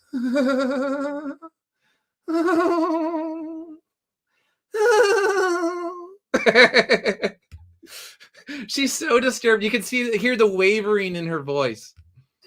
I think that in 2016, we didn't know what we would get from a Trump administration, but we know now. And we know now. We know now that he will have almost unfettered power. And so I worry, not about myself, actually. I don't worry about my station in life. I worry about the working class. I worry about my mother, a retired teacher. I worry about our elderly and their Social Security and their Medicare. That's so true. I worry about my children's future. So serious. Especially my daughter, who now has less rights than I have. Oh, that's not true. What are you even talking about? You're worried that your daughter is going to get raped and impregnated by somebody and that she then would want to have an abortion, but she can't. But you don't care about the fact that the border is completely open and they're literally sending rapists and molesters and murderers. They're emptying prisons in South America for all those people that you're scared that are going to rape your daughter and impregnate her. Like, hey, maybe if you just keep the rapists out of the country to begin with, then you wouldn't have to worry about your daughter being raped. And also, if you actually raised your daughter properly, maybe you would actually increase the probability that she would just enter into a healthy relationship with a man and they would get married and abortion would never even be on the table because they would just understand the proper way that a man and a woman are supposed to get together and live a happy, productive, fruitful life together for, decades and decades and decades. I don't know. And I remember my father telling me many, many years ago that I was the first person in his family to enjoy full civil rights. And now I have less. No, you don't.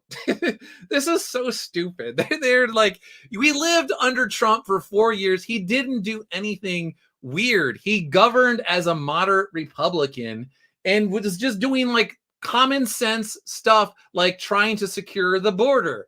There's nothing weird about that. He did common sense things like try and not start new wars and to get us out of wars that we were never supposed to be in to begin with, or never supposed to be nearly as entrenched as we were. Literally spending trillions of dollars in the Middle East for essentially nothing because it was all mismanaged over the course of decades because it's all a moneymaker for corrupt politicians and people that want to money launder and people that have stock options and portfolios in defense industry and all this sort of stuff. It's like they have a vested interest, literally an interest in a financial interest in war because it makes them a ton of money. If you look into the senators and the congressmen and all of these people, look at their bank accounts when they first arrive in Congress and then look at it after a couple years. Suddenly they go from like,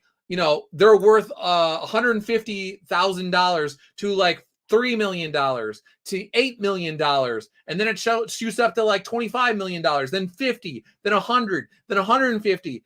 All like within a short amount of time, they're insanely rich. Why does this happen? AOC, Student of God, says, yeah, bartender becomes a congresswoman and within a very short amount of time is just rolling in dough like Scrooge McDuck money. She's backstroking through all sorts of dollar bills, which are not as valuable anymore due to inflation. But regardless, she is a multi-millionaire in a very short amount of time. Nancy Pelosi, the day before, the visa is investigated by the federal government or whatever the heck was going on, magically, they're selling off their stock and all this sort of stuff. And there's sites that track Nancy Pelosi and her husband, and they're tracked because you could actually it's a little bit delayed, but you can follow along with their stock picks and all, where they buy and sell and all this sort of stuff. Nancy Pelosi is like the wizard of stock picks. For some weird reason, she and her husband are just so good at picking stocks. They're always picking winners all the time. It's like Harry Reid back in the day, or even the Bushes and all these people. Why is it that they're so dumb on so many other things, but then when it comes to stocks, then they're just making money hand over fist. And very weird. And they're all invested in defense corporations and Boeing and all of these other places. So I was telling my brother not years ago, this morning when we were texting back and forth, I was like, when I lived in Washington, D.C., how do I say this? I've said this before, so some of you have heard it, but my wife was telling me, like, when we lived there, she's like, I just feel like your soul is just being like, destroyed, like living here. And then when we left DC and we moved out west, and actually when we got away, just from DC to New York City, we got far enough away. But then definitely when we came out west, she was just like, the old Doug is back. You're back, man. And the reason why is because if you live in DC, it is very lucrative to get jobs where you are paid essentially to validate the worldview of ideologues.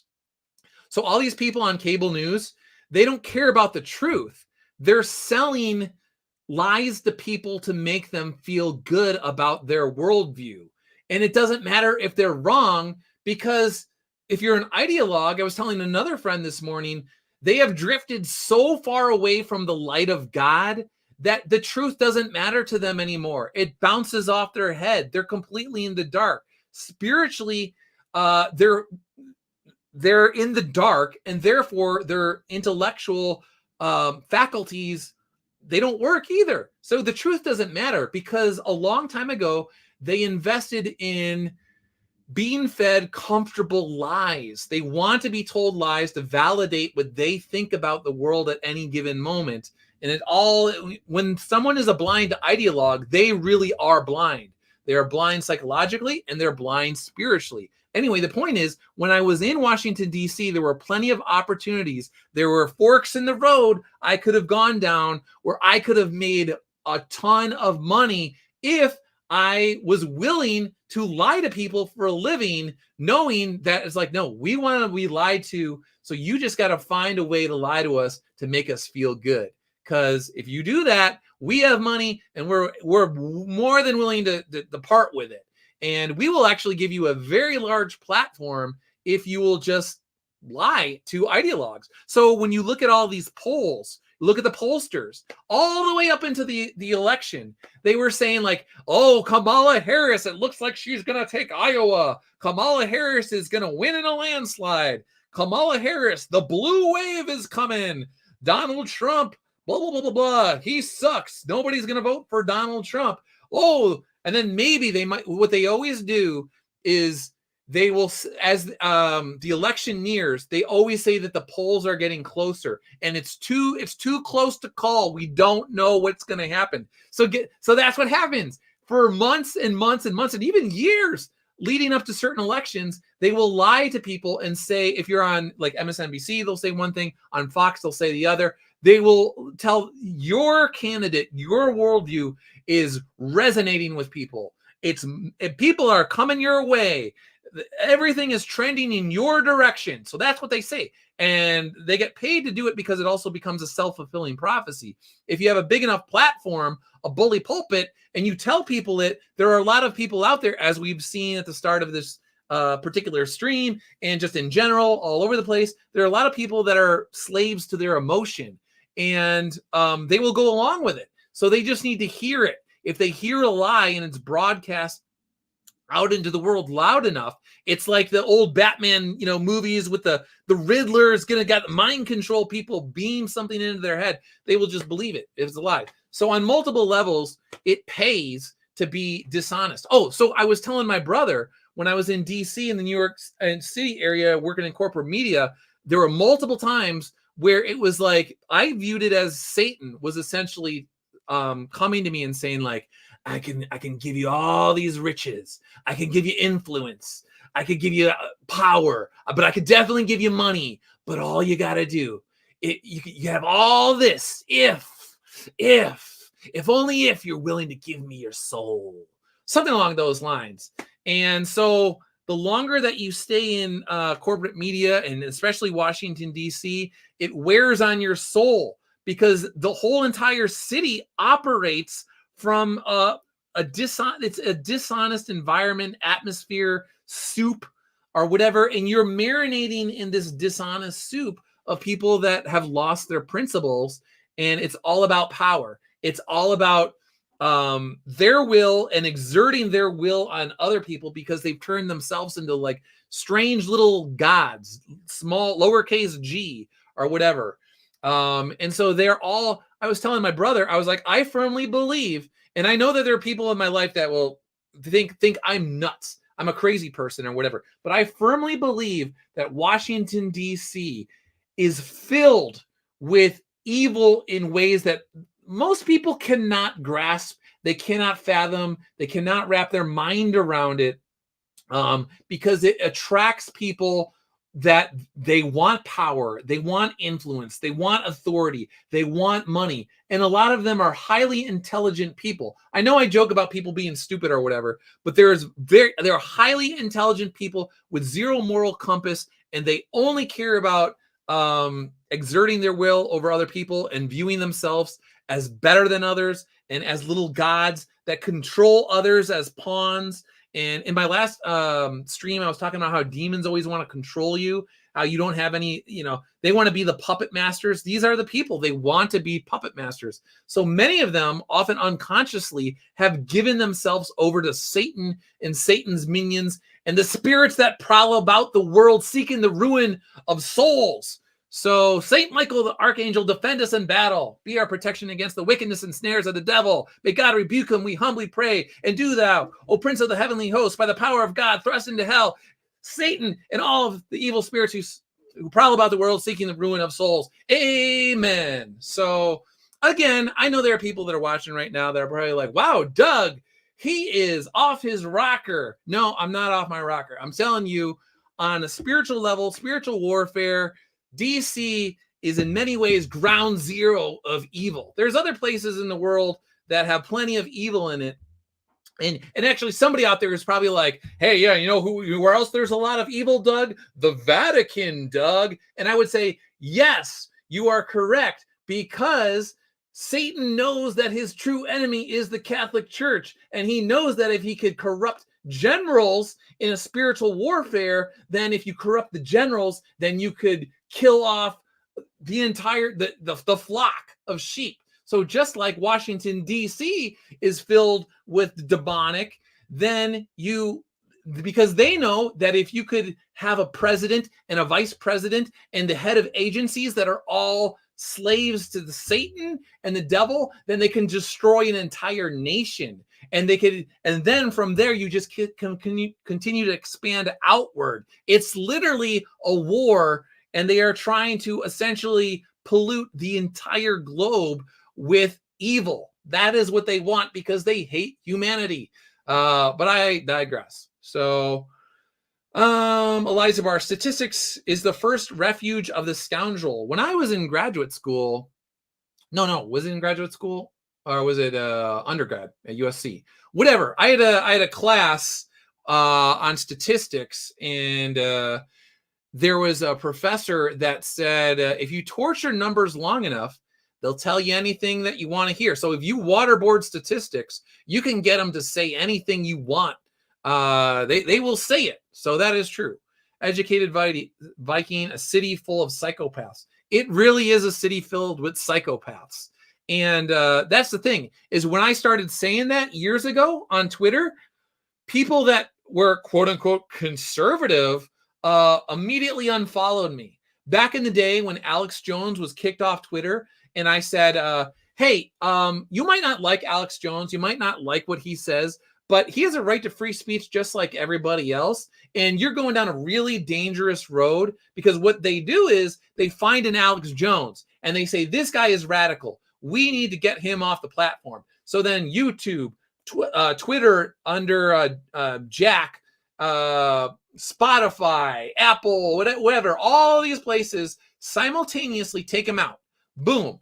Now what they do, they've created, now there's a new radical. So they keep inching the bar over and over. And so the next person closest to Alex, now he's unacceptable. Now we got to take him out. And they keep going down the list. Boom, boom, boom, boom. So you're shifting everything until you get it to where everybody essentially agrees with you.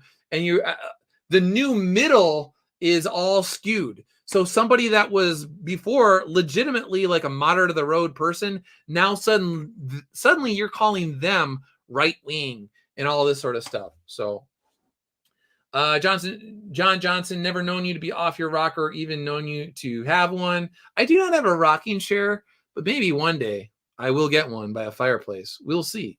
Educated Viking, every major city is a den of demons. That's true. I mean, they're literally working on everybody at all times. There's somebody that they're going after, oppressing them, demonic obsession, vexing them, all sorts of things like that. But there's certain nodes or outposts or places, central places of power, where they really, really, really concentrate. And I would say Washington, D.C. is one, New York City, Los Angeles, the Vatican, obviously the United Nations, any sort of United Nations buildings, stuff like that. And some of those places, especially United Nations, they are they've given themselves over to evil. They pretend they wear the veneer. There's like the, not shawl or whatever, but they got the veil of goodness. But underneath, if you lift the veil, it's actually a demon, because all of those people, all these, again, the globalist individuals, they have given themselves over, often consciously, to the demonic. Let's see, Eliza Barr. I can make numbers say anything I want. I once successfully argued that a lab result with 4 sigmas of confidence was obviously not true. So yeah, and there's always somebody that if you make the case convincingly enough, they will believe you. And that's why lawyers oftentimes, again, go down a dark road, because they know that words are the word and words are very, very, very powerful. So as a writer, I take words very seriously. I mean, one day I should just do a video on the power of words and how words that are misused, you could literally set somebody on a path to hell with your words if you're not careful. You can actually send yourself to hell with your own words, obviously, but other people. So if you don't have a functioning moral compass, and you soon realize the power that is embedded in words, you can go down the dark road, the dark path, the dark side. Nelson says same with Trump, though. I don't know what you're referring to or not. But yeah, if Trump is also Trump, I guarantee you that Trump, as president of the United States, will be demonically attacked, of course. So yeah, anybody who's president of the United States, you will have demons after you. Nelson says his words. Yes. Yeah. His words are very powerful indeed. I definitely agree with you there. Everybody's words are far more powerful than they realize. And you should be very careful with words. And, yeah, we'll just put it that way. So, but I've always, how do I say this? Trump, in my mind, and from his actions, from his 4 years, he's a man of the 1980s. And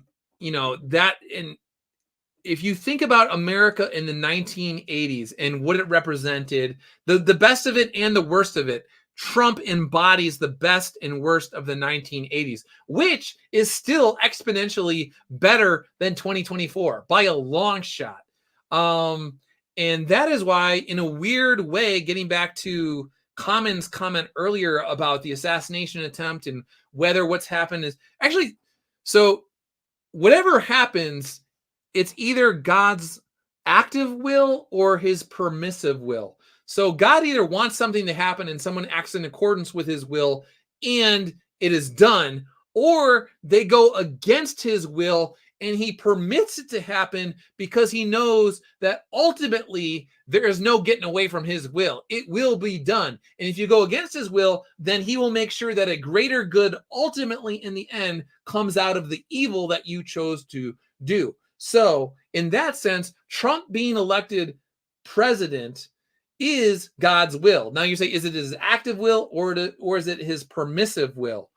I would argue that the election of, again, people are going to be like, wow, this is with all the shenanigans and all the stuff that happened in 2020, I believe Donald Trump won that election. I don't care what anybody says.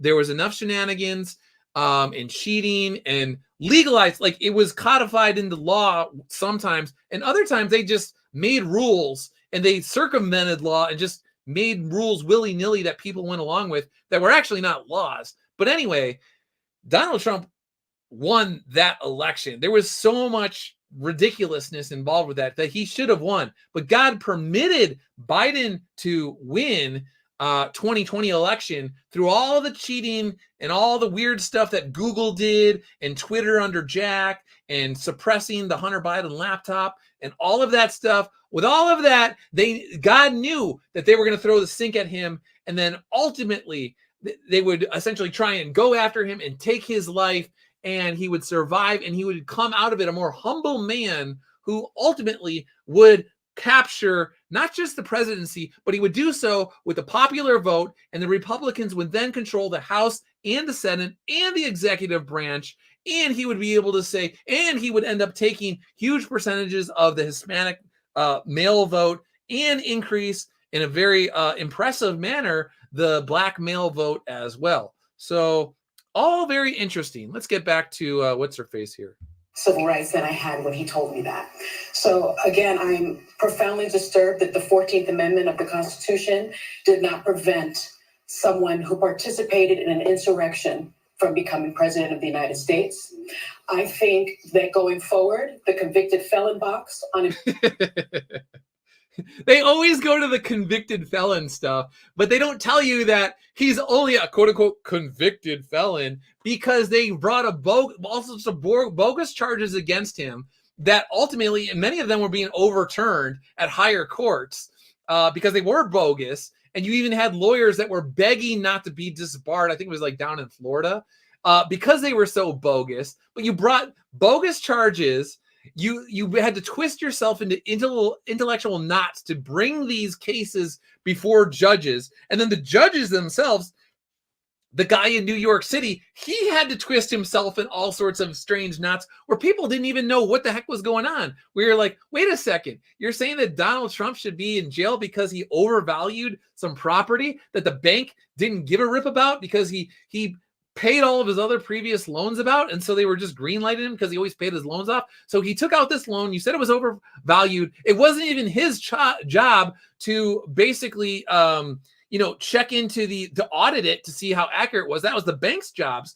But the banks gave him the loans, and then he ultimately paid back his loans in full with interest. But now you're saying we still need to charge this guy anyway? What is the crime? We literally don't even know what the crime is. What is going on here? So yeah, congratulations. You got to be able to call him a convicted felon because you, the real tyrants, the real psychopaths, the real people that are puppets of Satan, were able to use lawfare against a guy that you didn't like, that you wanted to destroy, that you didn't want him to even run for president again. So yeah, of course, very interesting that that's the only reason why you can say convicted felon is because you created a situation where you would get the end result you wanted because you were dealing with other corrupt people that agreed with you. Employment applications better be taken off because if you can be the president of the United States. Okay. So yeah, and then all of them clap like seals in the audience. All these ladies, hey, yay. It doesn't matter if my husband lost his job. It doesn't matter if we're living next to violent gang members from Venezuela because I can still have an abortion. So yeah, yay. Oh, wow. Abortion is, you're 50 years old and you're still worried that you might one day need to have an abortion or something like that, even though you can still have an abortion. If you want to kill your baby, there are places where you can go where you can kill your baby. So very interesting. I mean, I think that's morbid and I think that's evil and disgusting, but Donald Trump didn't take away your ability to kill your own children in the womb. But that's on you ultimately. So let's see, any other ladies of the View? Oh, she's usually a good one. 62%, right? For Donald Trump, uneducated white women is my understanding. You have Latino men actually voting more for him. I like when people that are not Hispanic or Latino, they take on Latino like the inflection of their voice. They're like, I have to say Latino. And you have and black 52%, right, for Donald Trump. Uneducated white women is my understanding.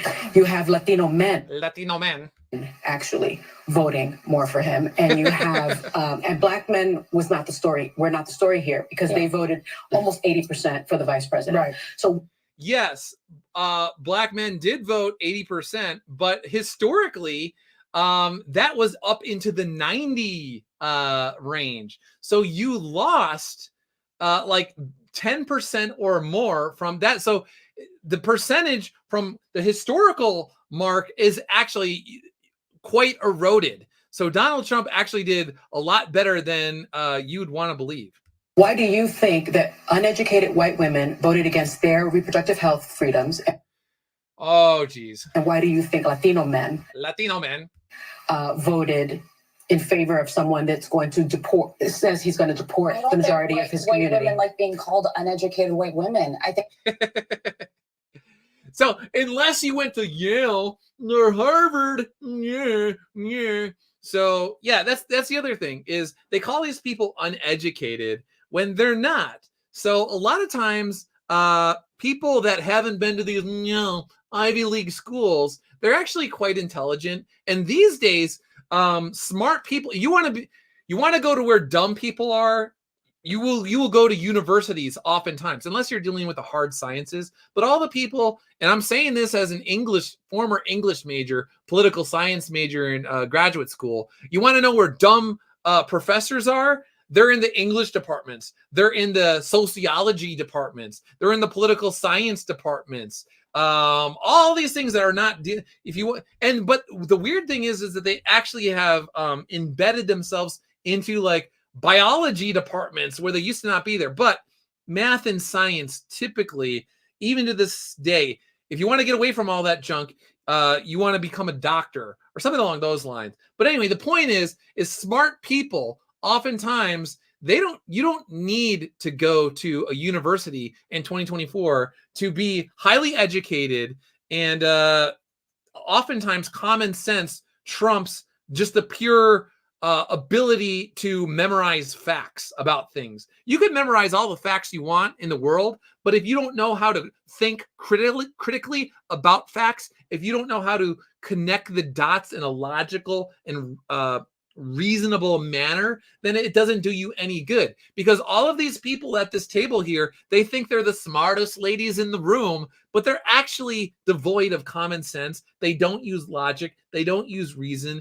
They're all driven by their emotions, and that's why you see them crying on television over the election of Donald Trump or any Republican, that for that matter. I was talking to a friend of mine today, and he was saying that some of his clients, they were saying before the election that they're just so filled with anxiety. Donald Trump might win. I don't know what I'm going to do. And then they canceled their appointments because they're just so filled with dread at the election of Donald Trump.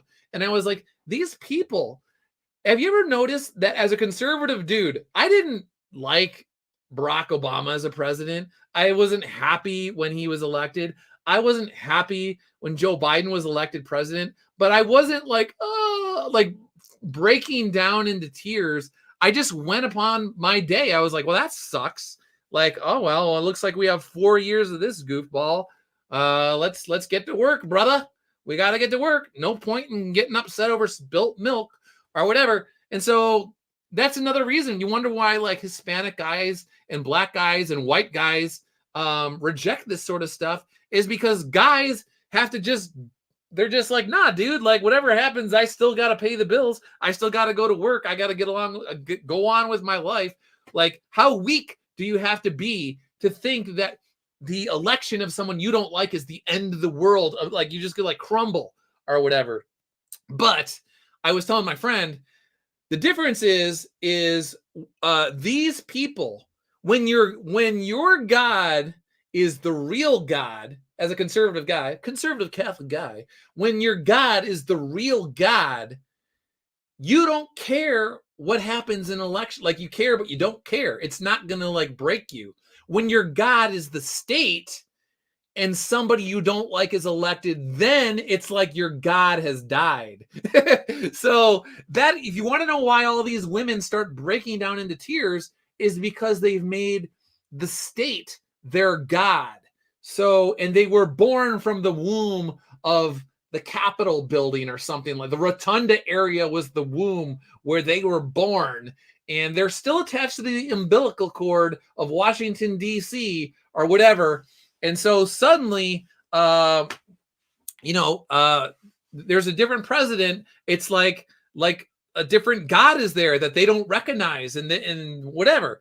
So, but that gets it again into religious stuff. Who knows? Let's see. Student of God, Bible wisdom is worth more. That is true, student of God. And that's the other thing, is many times you learn wisdom by simply acting out virtue. So you might not even be able to articulate things on the level of somebody that's been to law school, the best law school in the country, blah, blah, blah, blah, blah, blah, blah. But you're filled with wisdom because you've lived out the word of God. And so if God and the Holy Spirit is acting through you, then you will just be wise. You will be knowledgeable. You will be able to face all of the different hurdles and obstacles that life throws at you with ease. And it won't mess you up. It won't cause anxiety. It won't cause depression. It will just be like roll right off your back. Whoop, water off a duck's back. Whoop, whoop, whoop, whoop, whoop. So they all think they're smart, but they're all bundles of anxiety. So if you are so smart and you just knew so much, why are you nervous wrecks all the time? Very interesting. Let's see. Comment says Mark Wade just said he can no longer write superheroes now that Trump has won. Meanwhile, Common America debuted and flourished during the Biden administration. There you go. That's another very interesting point, is that Mark Wade, I don't even think he's still on Twitter, but whatever. He's probably on, I think he's on Facebook. Mark Wade is another one of these guys. If you say that you've lost faith in humanity or whatever the heck it is, because somebody that you don't like was elected president, like, that's embarrassing, dude. Like, you should just be, I don't know. I don't even know what to say to that. You're just like, okay, I don't even know if you should have been writing superhero fare in the first place, if the only way that you can write it is if your worldview is constantly validated all the time. Student of God, the government is his God. Yeah. Speaking of student of God, all right, we can take a little sidetrack here. Let's see. Student of God. I think it was GODD, right? No. Oh yeah, GODD here. Okay. All right, Student of God. If you haven't checked out Student of God, check out Student of God. He's got some good stuff. And what do we got here? I bet you. We're friends for life, and you know my loyalty with friends. You know, you can't get rid of me. And you know mine. Yeah. For real. Like, yeah, we are brothers now. I mean, it's a serious thing. So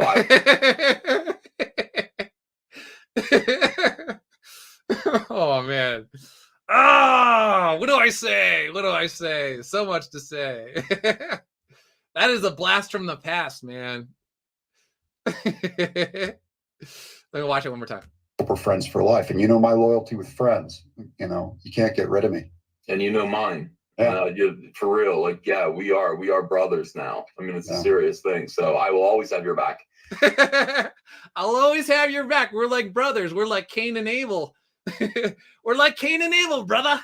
Very interesting. Very interesting. Anyway, Student of God, he's constantly going through all these clips and different streams and things like that and sharing them.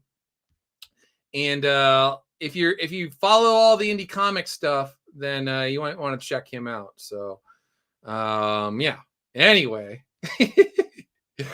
That was good. That was good for a laugh right there. I'm gonna be laughing about that for a while. Let's see. New followers, this, that, the other thing. All right, let's see what else we got. Let's see, Eliza Barr, no more Wade ruining comics. That's a bonus. I wasn't expecting. I don't even know what he's been up to. I haven't been collecting DC or Marvel really for a long. I've kept tabs. Every once in a while, I will, check out Spidey. But the thing is usually they have the free previews. So if I go to the comic shop once in a blue moon, they'll have the Marvel previews book, but then they'll sometimes have like, a full comic, like a Spider-Man comic from like months earlier. So if they're coming out with the trade paperback, they're like, did you miss it? Check it out. This is going to be. And so they'll have like, so I'll be like, hey, can I just have one of these free previews?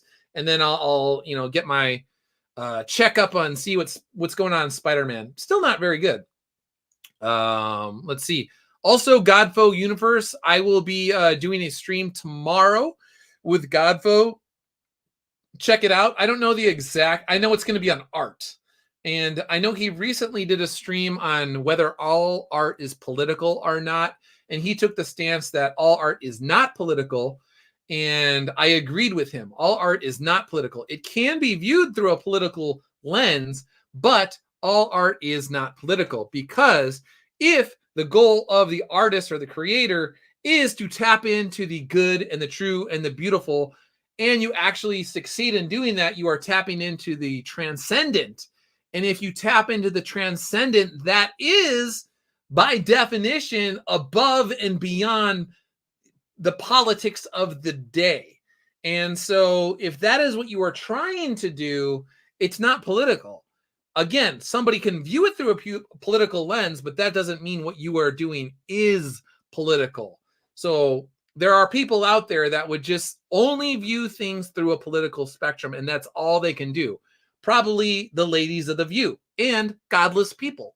They tend to do that stuff. And when you try and tell them, no, you're just choosing to view this through a political lens, and you're not viewing it through the lens of the trying to see and absorb and appreciate the transcendent, like you're going to have problems there. So Eliza Barr, to paraphrase the well-known political philosopher Mao, all artistic power flows from the barrel of a political gun. Yeah, so again, you want to get into like godless communists and all that sort of stuff. They literally, talking earlier, a lot of these people have strayed so far from the light of God that their faculties, their mental faculties are all screwy. They don't know anything else. So they have essentially in their own mind rejected God, the real God, the eternal God. And they've replaced the God, the I am, the Alpha and the Omega, as it was now, or as it was then, is now, and always will be, world without end. Amen, God. They've replaced that God with the God, lowercase g, of politics. And so that's why they only see it through the barrel of the political gun, because they can't see anything else, because they are in the dark. They are spiritually in the dark. So Elon Musk going to Mars. That's the other thing is Elon Musk, if this election went the other way, they were we just saw it on The View. These ladies, they wish they could just somehow, some way control social media, because they can't stand it that people are saying things that expose them as a bunch of liars and ideologues. So Elon, dude, spent $44 billion, more than Twitter. Twitter, as he said, and is correctly said, Twitter was vastly overpriced. There was no way Twitter was actually worth $44 billion, but it was worth $44 billion to ideologues and the various intelligence agencies that were essentially, in many ways, controlling Jack Dorsey by telling him what to do, and Mark Zuckerberg and all this sort of stuff on Facebook. They were worth a lot in terms of information. Information is key. Actually, speaking of that, you want to talk about election interference. Google in 2020 and even 2024, what they do is criminal. when they mess with the search results and all of that sort of stuff, because it affects in the aggregate tens of millions of people, if not hundreds of millions of people. And if you are preventing people from getting the truth about any specific thing, if you are lying, you're just straight up lying to people or lying by omission in the search results, then they're not able to actually make the decision that they would have made if they had the truth. And so these social media people just like, oh, the 2020 election was fair and blah, blah, blah. No, it wasn't. You had Facebook, you had Google, which also owns YouTube, Twitter at the time, all of these companies acting in concert, Apple, go down the list to make sure that it was essentially just propaganda, 1984 style, worse than 1984 style, projected to people, and knowing that a certain percentage of them would just accept the propaganda.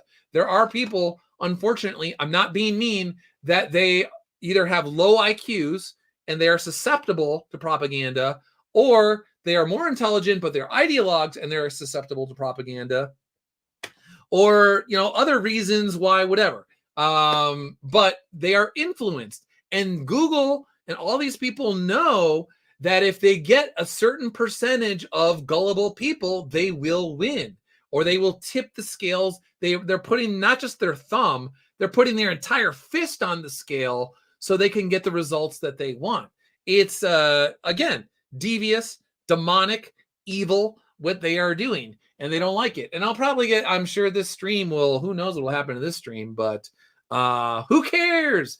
YouTube got me years ago when I was doing my Miss Marvel movie stuff. They turned the lights off on my, it just went like right away. I had like some video that made like 75,000 views or whatever it was. And then overnight I was doing Captain Marvel stuff. I was doing Alita Battle Angel, and whoop, it was like, nope. Now you were getting like thousands and thousands of views. And then we flipped a switch and you couldn't even get like 100 views. Like they were just like, I couldn't. So they put me in the dungeon, the YouTube search result dungeon. I think maybe I'm a little bit out of it now. I don't know. But for a long, long time, I went from literally, it was overnight. I could see all the back end stats. It was like I got X, Y, and Z stats, boo, boo, boo, and it just cratered overnight. So they flagged me somehow, some way. They got me. But yeah, going to Mars, baby. So Peanut, we talked about Peanut. Anything else we got? Any other questions? Probably should have talked about Soul Finder.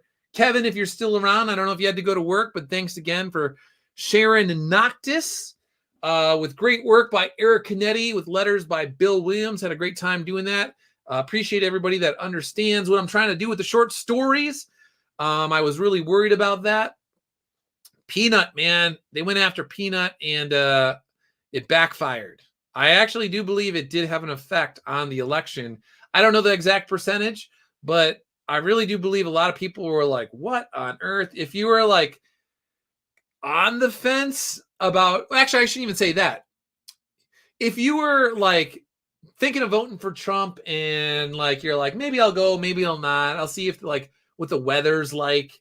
If it's raining out, if it's cold out, if I'm having a bad day at work, I'm just going to go home. But then people saw that, and there's probably a certain percentage of people like, you know what? I was just going to go home and eat a microwave burrito and pass out after playing some video games. But I think now I'm going to make sure that I stay in line and vote after this. I think that's what happened. So let's see. I think I've covered. Let's see. I guess we could go to the other search results, see if there's anything else. I've been going for 2 hours and 8 minutes as of now. And I don't know. Robert Kennedy is doing his thing. Let's see. Trending. Might as well. It's been a while since Letitia James, The View. We got those. Latinos. Do not concede. Uh-oh. Do not concede. So apparently it's only bad when Republicans get upset. Let's see. I'm not seeing any like good videos here. Yeah, we'll get away from that one. Let's see. Jack Smith.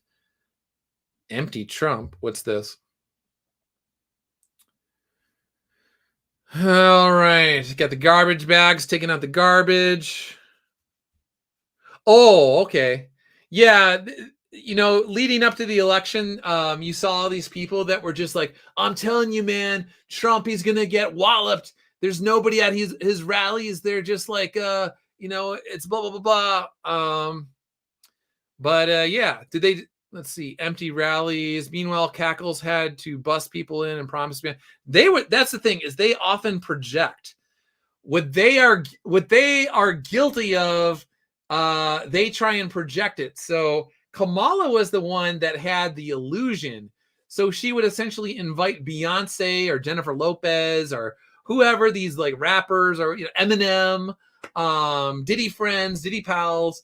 And then with Beyonce, it's like people would go and they thought they were going to get a concert. So that's what packed them in. But they weren't there for Kamala Harris. Whereas at the Trump rallies, massive amounts of people were actually showing up for these rallies. And you didn't have big name, crazy entertainers that were showing up there. You might have like JD Vance, and you might have like other random like Tucker Carlson, legitimate guys who are popular, but they're not quote unquote movie stars or whatever. And he was packing them in, but they were accusing Trump of it was all an illusion. And if you really look, he's not really, it's empty Trump rallies or whatever, blah, blah, blah. Like this guy, like I look at this and just laugh at the Harris supporters. Oh, this is another one. Where are the ones?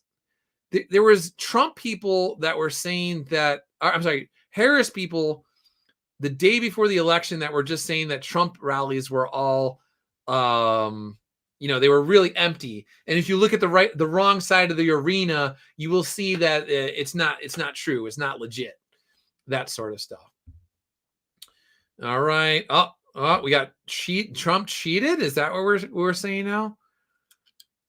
Is this real? Here's our statement on the results of the 2024 election. This is Barack Obama. Is this legit?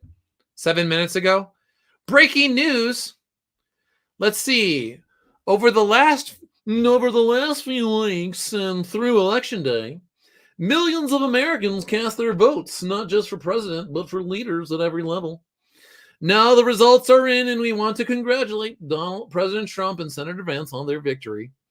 This is obviously not This is obviously not the outcome we had hoped for, given our profound disagreements with the Republican ticket on a whole host of issues. But living in a democracy is about recognizing that our point of view won't always win out and being willing to accept the peaceful transfer of power. Michelle and I could not be prouder of Vice President Harris and Governor Walz, two extraordinary public servants who ran a remarkable campaign. They did not rerun a remarkable campaign. Oh boy. And we will always be grateful to the staff and volunteers who poured their heart and soul into electing public servants they truly believed in. As I said on the campaign trail, America has been through a lot over the last few years. Inflation, true.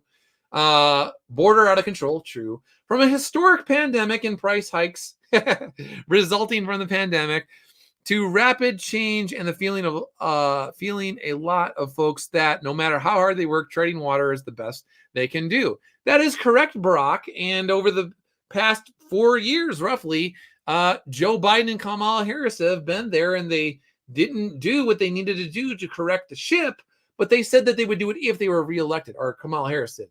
Those conditions have created headwinds for Democratic incumbents around the world. Yeah, around the world, because, you actually, we won't get into that. And last night showed that America is not immune.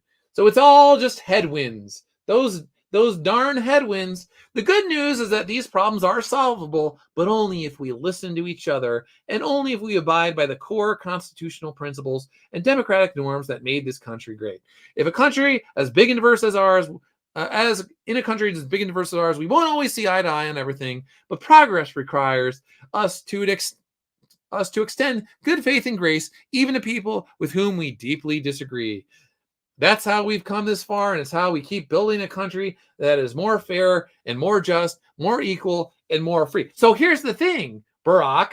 You guys spent years calling Donald Trump Hitler type individual. He's evil incarnate. He's worse than Satan. And now that you got shellacked at the polls, now all of a sudden we got to work together. So what is it? Do you have to work hand in hand with Hitler? Or what is going on here? You're sending mixed messages. There's some cognitive dissonance going on here that I'm not getting. There's a conciliatory rhetoric that's going on here that does not match the rhetoric that you had for years about Donald Trump. It's almost like you're just being like, hey, uncle, we were just kidding. We were just kidding. We know that you control the House and the Senate and the executive branch. Oh, no. And if anything happens on the Supreme Court, Donald Trump now has, he's going to be picking more Supreme Court members if anything happens to the old geezers or whatever. So we have to now figure out a way where, hey, want to work with us? We're totally willing to work with you. We're extending the olive branch your way. We know that we used lawfare against you. We know we tried to destroy your life. We know we weaponized the CIA and the FBI and all the alphabet agencies against you. But now that you are on the inside again and you have access to all that stuff, and you're the one that gets to appoint all sorts of commissions and councils and investigatory sort of things going on, and you can investigate us. Well, no, Donald, hey, buddy, pal, friend, the Don, diddle Don. We love you, buddy. Come on, man. You want to work across the aisle with me, Brock? Come on, man. Yeah, I see how it is. So you're in a position of weakness now, and now all of a sudden you're the nice guy. You're so nice. Sounds so reasonable. Overnight, all it took was you to lose massively to Donald Trump for you to suddenly become real nice guy. Very interesting. Very interesting indeed. So, all right, what else we got? DOJ halts Trump prosecutions. Let's see. Jack Smith will be gone from his post as special counsel before Trump takes office, resulting in all Trump's legal cases being dropped. Oh, what a surprise. They wanted to put him in jail. They wanted to ruin his life. And he still somehow was over to overcome that. And now all of a sudden, boop, boop, boop, all gone. Never happened. No, man. We're just messing with you. We're just messing. It's all a joke. Frank, remember the rejection of them started under Obama, student of God. When they break up Google, the people have gotten set up on Rumble will benefit a lot. Ad revenue. Catholic voter shift 2024 election. Yeah, man. Catholics, man, turned out for Trump majorly. That's for sure. Come on. Is there any other good videos? Let's see. City Hall, New York City. The New York City Mayor Eric Adams congratulates real Donald Trump, J.D. Vance for the win, and states he's looking forward to working with them to make New York City a better place. So if you're not up on the politics of this was the guy that he, a year ago or two or whatever the heck it was, he was getting fed up with all the illegal immigrants that were flooding New York City, all the boroughs or whatever. And he was like, this is crazy. This is out of control. This is going to ruin New York City. It's going to completely change the identity of the city, but not in a good way. You have to get control of the border. And as soon as he said that, he was under investigation by the Biden administration. See what they do? Because he knows firsthand that when you speak out against the powers that be, the faux powers, the wannabe powers, the false gods of Washington, D.C., of the Biden administration, and back in the day, the Obama administration, they're the ones, they really ramped up the weaponization of all of these agencies against their political enemies, and they made sure that ideologues were in positions of power, entrenched like these termites into various parts of the administrative state so they can take out. So they're, for all intents and purposes, some of them are just straight up communists, but they won't say that. But for all intents and purposes, they are communists. And actually, speaking of that, I recently was talking on the old Twitters here.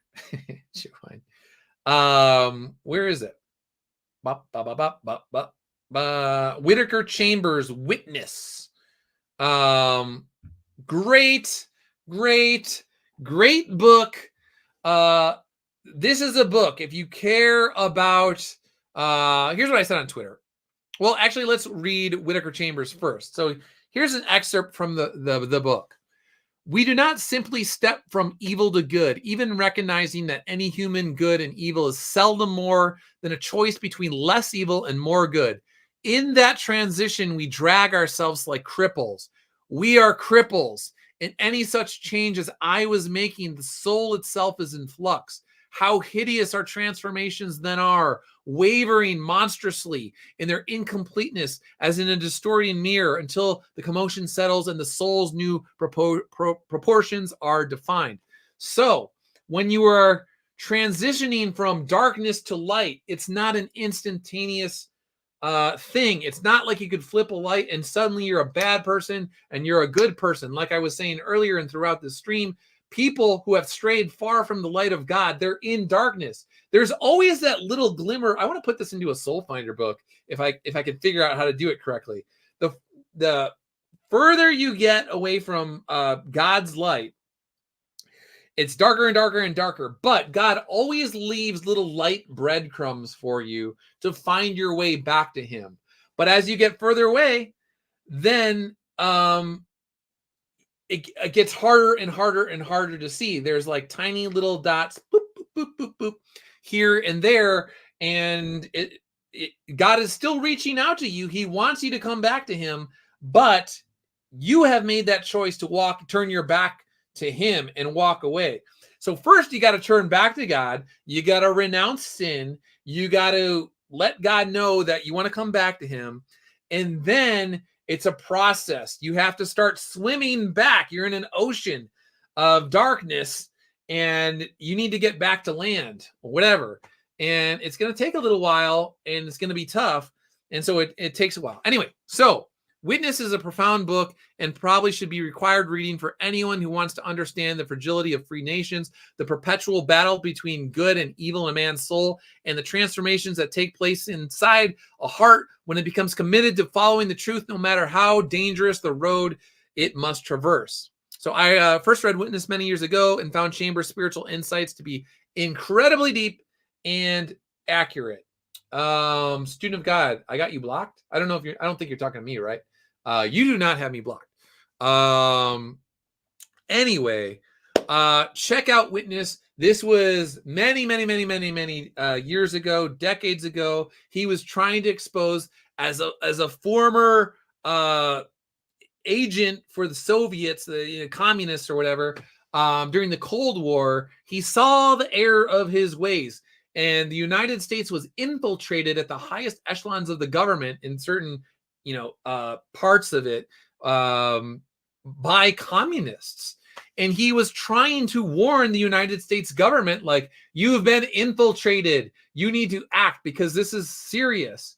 And the U.S. government at the time, they were basically like blowing him off. They're like, whatever, dude. Like, you don't even know what you're talking. That's impossible. Going back to the Luke thing, like, that's impossible. And he's like, I'm telling you, literally, I was one of the guys that was tasked with infiltrating the, your culture and all sorts of stuff. And I know for a fact that they are at the top levels of your government. So if it was that bad back in the day, what do you think it's like now? We know for a fact that many of these people that have sold out to China, they've sold out to the Middle East, all over the place, because they know that if you sell out on a global level to the rest of the world, it's very, very, very lucrative. And so on the surface, they will just say, yeah, fang fang. On the surface, they're always like, oh, no, we're just trying to, we want better relations with these people. Meanwhile, they're literally sleeping honeypot operations with Chinese agents doing the will of their little Chinese puppet masters and giving them access to all sorts of things that they should not have access to. So you make a lot of money if you are a corrupt, evil individual and you're in Washington, D.C. That's how that works. RPX says back in action. Cool, man. All right. What else we got here? Let's see. All right. Talked about Spidey. I think that's basically all. I don't know. Do I want to fool around with Grok a little more? What else do we got here? Do we want to do another little thing? RPX says, what did I miss? We were talking about the election, more election, and more election. Let's see. What do I want to do? Let's mess around with Grok and see. Let's see. Generate an image of Joe Biden jumping up and down for joy in red pajamas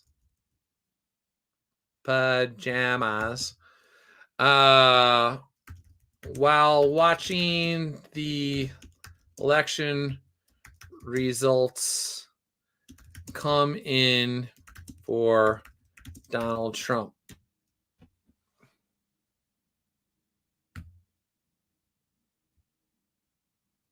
See what happens. Come on, Grok. I can do this every once in a while, like before I go to bed at night. I'll do stuff. I'll do stuff like this just to entertain myself. Let's see. Generate an image of Joe Biden in a red jumpsuit with a red hoodie laughing at Kamala Harris as she sulks in the corner of what is it? The Oval Office after her election defeat. In a red jumpsuit with a red hoodie, laughing at Kamala as she sulks in the corner.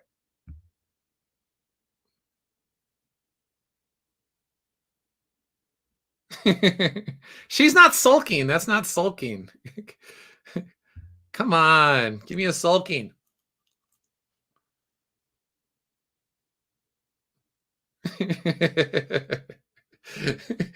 All right. So let's see. We'll go back to Grok maybe one of these days. Educated Viking.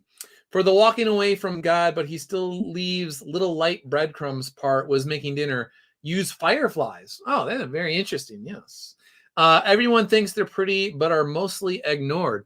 Yeah, that's the sort of stuff I got to think about. If I wrote the right story, we'll see how it goes. But now I can't use fireflies because he came up with the idea, Educated Viking. I guess I could, and then I would have to just be like, credit where credit's due, Educated Viking. But no, I got to come up with something completely original. But maybe in the notes I can be like, actually, there was a guy, Educated Viking. He was like, yeah, you should use fireflies.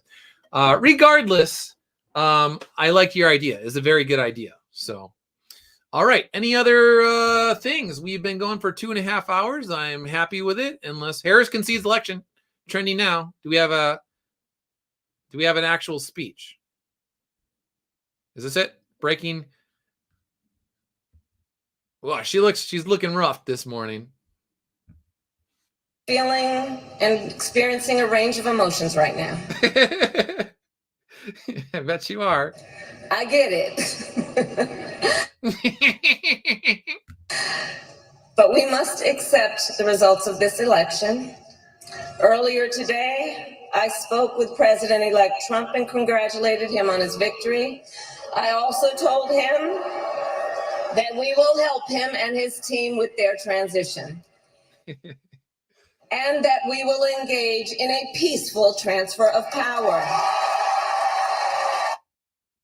Yeah, you're doing that because it really was the too big to you wanted to. I saw them. That's the other thing. If you watched on election night, they wanted so badly to pull some shenanigans, and they just couldn't do it because the math did not add up. There was no way they could. Like the gap was so wide that with the number of registered voters, like in Georgia, for instance, Trump was up by 118,000 votes, and they knew that there was only 100,000 votes left to count.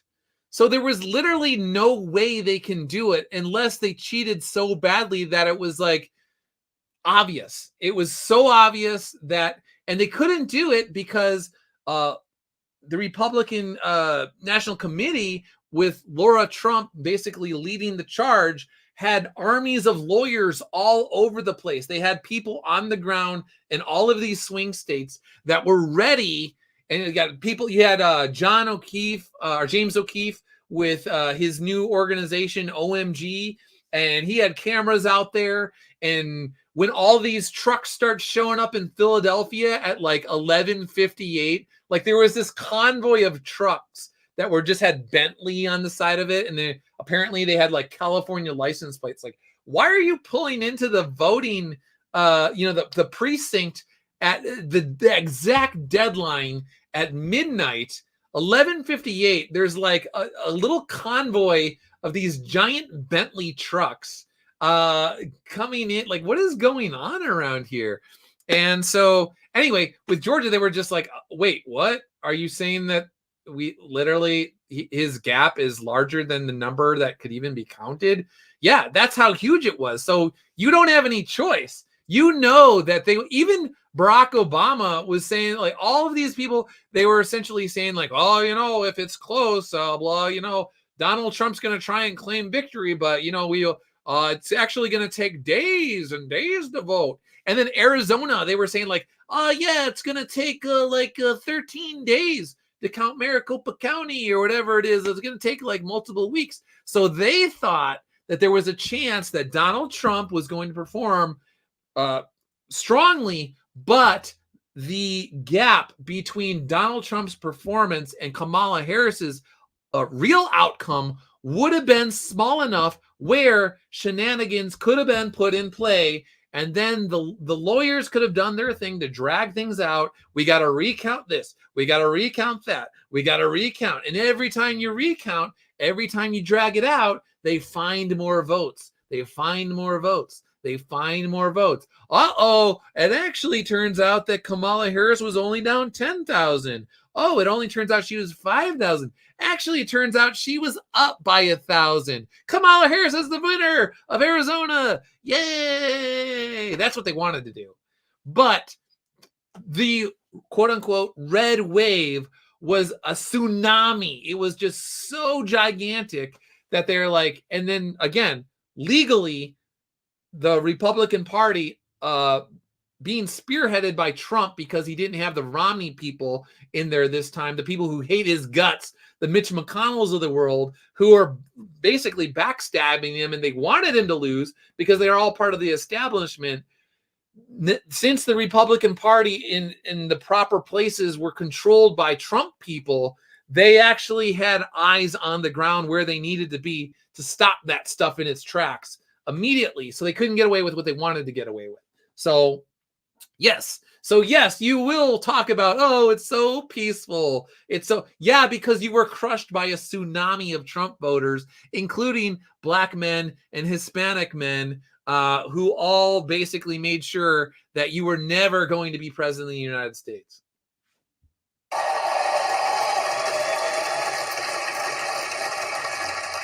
A fundamental principle of American democracy is that when we lose an election, we accept the results. That principle, that is literally not what Hillary Clinton did in 2016. And even up to this year, she was still talking about Russia being the reason why she lost the 2016 election. So that is not what you guys do. Historically, you have many times before disputed elections, and including going back to way back in the day with Al Gore and the hanging chads and all of this sort of stuff. Much as any other, distinguishes democracy from monarchy or tyranny. And anyone who seeks the public trust must honor it. At the same time, in our nation, we owe loyalty not to a president or a party, but to the Constitution of the United States. Now suddenly you care about the Constitution after you abuse the Constitution for, oh my, jeez. Feeling. So this is what happens. They know that they are not only not in power, but they are in a severe position of weakness. And so when it comes to that, now suddenly they want to abide by the letter of the Constitution, and they want to make sure there is no chance. They will use anything. They'll figure out if anything doesn't go their way from now on, they're going to be like, oh, Donald Trump is a tyrant. Donald Trump is abusing the Constitution. Blah, blah, blah, blah, blah, blah, blah, blah. And it's like, again, projection. You guys are the ones that are always trying to find things in the Constitution that literally are not there, cannot be found there philosophically, figuratively, literally, to justify what you want to do.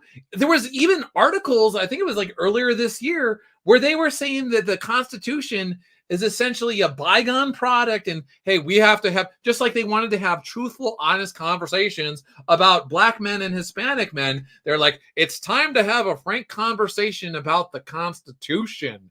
And all these radical right-wing guys that they really like the Constitution, and especially these Catholic guys, you know, you sent the FBI into the Catholic churches because there's these Catholic guys that really, really like rosaries, and that's like an extremist symbol. So yeah, all these get, so again, position of weakness, and now suddenly, yeah, we need you to abide by the Constitution, Donald Trump. Blah, blah, blah, blah, blah. I see how it is. So very interesting, very interesting. All right, Harris concedes election. Made sure that she didn't have to actually speak to the where was she? It was the university last night. Historically Black college. I can't think of what it was. It'll probably hit me in a little bit. Where was she? Let's see. Biden-Harris administration. Blah, blah. All right, I think we got that. Let's see. Breaking your reaction. Former President George Bush congratulates President-elect Donald Trump. George Bush, I didn't have a word to say for the entire election. I was mum. I didn't want any piece of Donald Trump. I was making sure I was just sitting there watching while people were tearing him to shreds and calling him Hitler and all sorts of stuff. George W. Bush, the same guy. They accused George W. Bush of being Hitler back in the day. I remember because I was in college when I was an undergrad. I was a young man at University of Southern California, meeting my future wife, MJ, on the campus, Los Angeles campus of USC as a Trojan, fight on. And George W. Bush and Dick Cheney were constantly being referred to as tyrants, as Hitler. They were going to, subvert the rule of law, and they were going to make sure that they were presidents for life and all this sort of wacky stuff about them. So George W. Bush knows firsthand what it feels like to be called Hitler. Didn't have a word to say in defense of Donald Trump. Someone could correct me if I'm wrong, but I have not seen anything. He was in a bunker somewhere, making sure that he was just watching, hoping, praying that Donald Trump was not reelected for the third time. Arguably, I would argue Donald Trump is on his third term right now. The second term was unrecognized because he actually won. He was the unrecognized president of the United States from 2020 to 2024, and now he's the president again from 2024 to wherever. But the one thing that I will say is We are not out. We are not in the clear. Very thankful to everybody who has said prayers for Donald Trump. But we're not in the clear. If these people tried to take him out twice, they used lawfare against him, tried to ruin his life with lawsuits. They tried to put this guy in jail. They made him have a mugshot going down to Atlanta or wherever it was to get his mugshot taken. And they pulled everything on this guy. You think it's over? Evil people are now huddled somewhere. Speaking of bunkers, they're in some room somewhere, some dimly lit room, and they are plotting and they are planning and they are trying to figure out how we are going to make this guy's life a living hell and to penalize the Americans who voted for this guy and thwarted our evil plans to stop him and make sure that he could never step foot in the White House ever again. They are trying to figure out something. I would not be shocked. Here's where we get the people going to say, like, oh, you're crazy, man. I would not be shocked if in the next 4 years there was another Wuhan situation that came up. I would not be shocked if there was some sort of country that goes out of its way to weirdly start a war, like bizarrely start a war or some sort of conflict to try and suck him into it, to make him out to be a wartime president, something along those lines, because they are pissed off. And I wouldn't be surprised if they tried to actually take him out for a third time.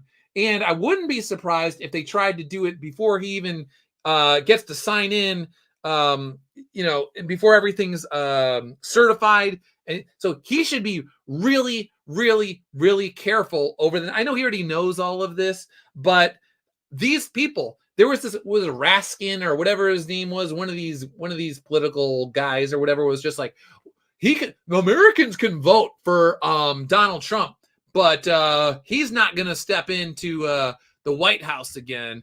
Let me see, Raskin. Here we go. Is this it? It's going to be up to us on January 6, 2025, to tell the rampaging Trump mobs that he's disqualified.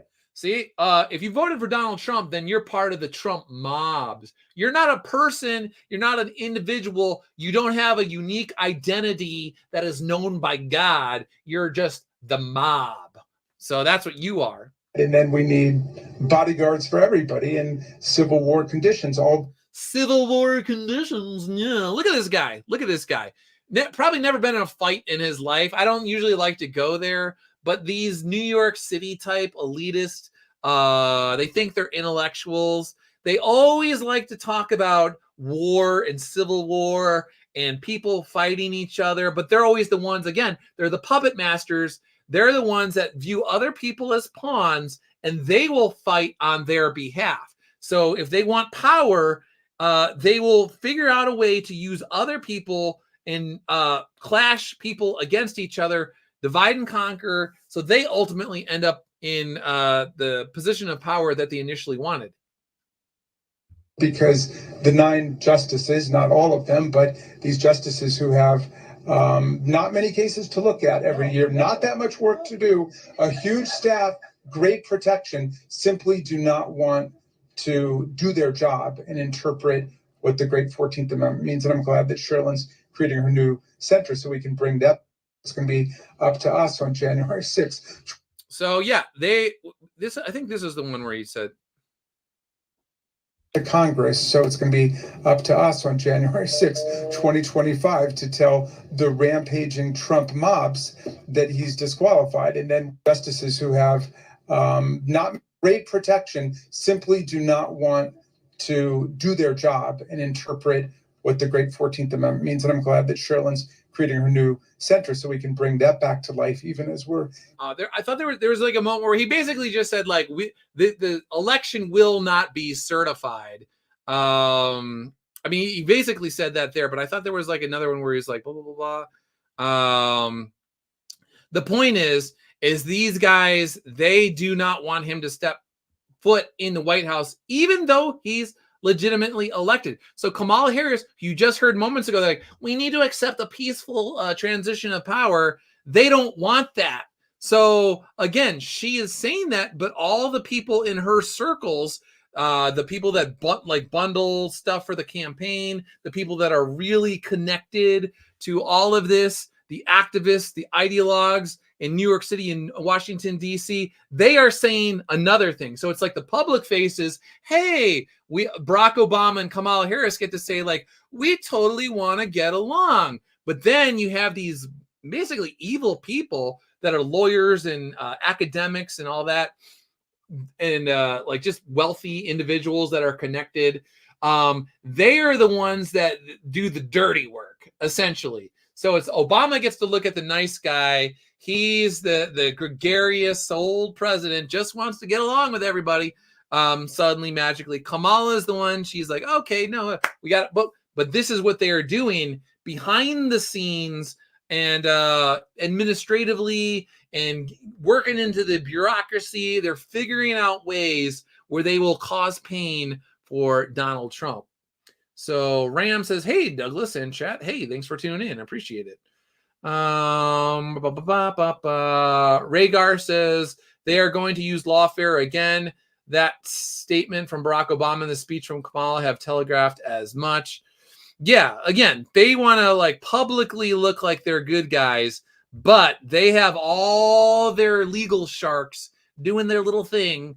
And they will make not just Trump, but they will try and make the American people pay for what they did. You were not supposed to make, this was not supposed to happen. As Trump said, Trump wasn't even supposed to be alive. He was supposed to be 6 feet under right now, multiple times over. If they didn't get him the first time, they were going to try and get him the second time when he was on the golf course, and it didn't happen. And yeah, so very interesting. All right, for Peanut, John, thanks for tuning.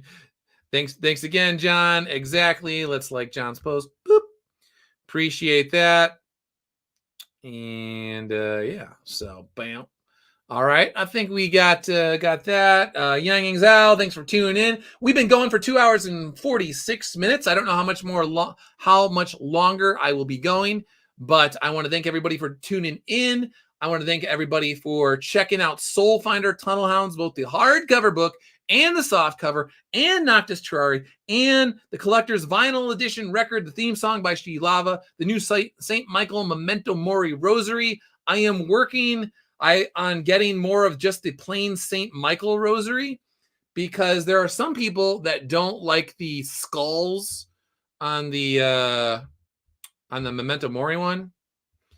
So I know there was an order recently where they were getting multiple rosaries, but apparently somebody in the family did not want the skulls. They just want the old St. Michael one. So I am working. I will get with Rugged Rosaries and see what I can do on that end. Boom. And let's see. Do you want to do like Grok one more time? Let's see. Grok. Let's see. What do I want to ask Grok? Generate an image of Donald Trump and a squirrel. Donald Trump and a squirrel. What are they doing? Walking off into the sunset. The landscape is picturesque.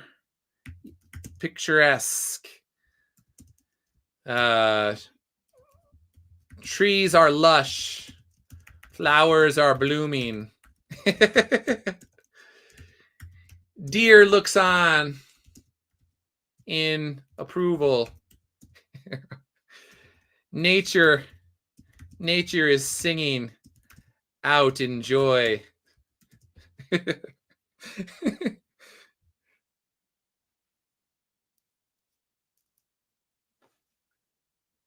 See what we got. There we go. Oh.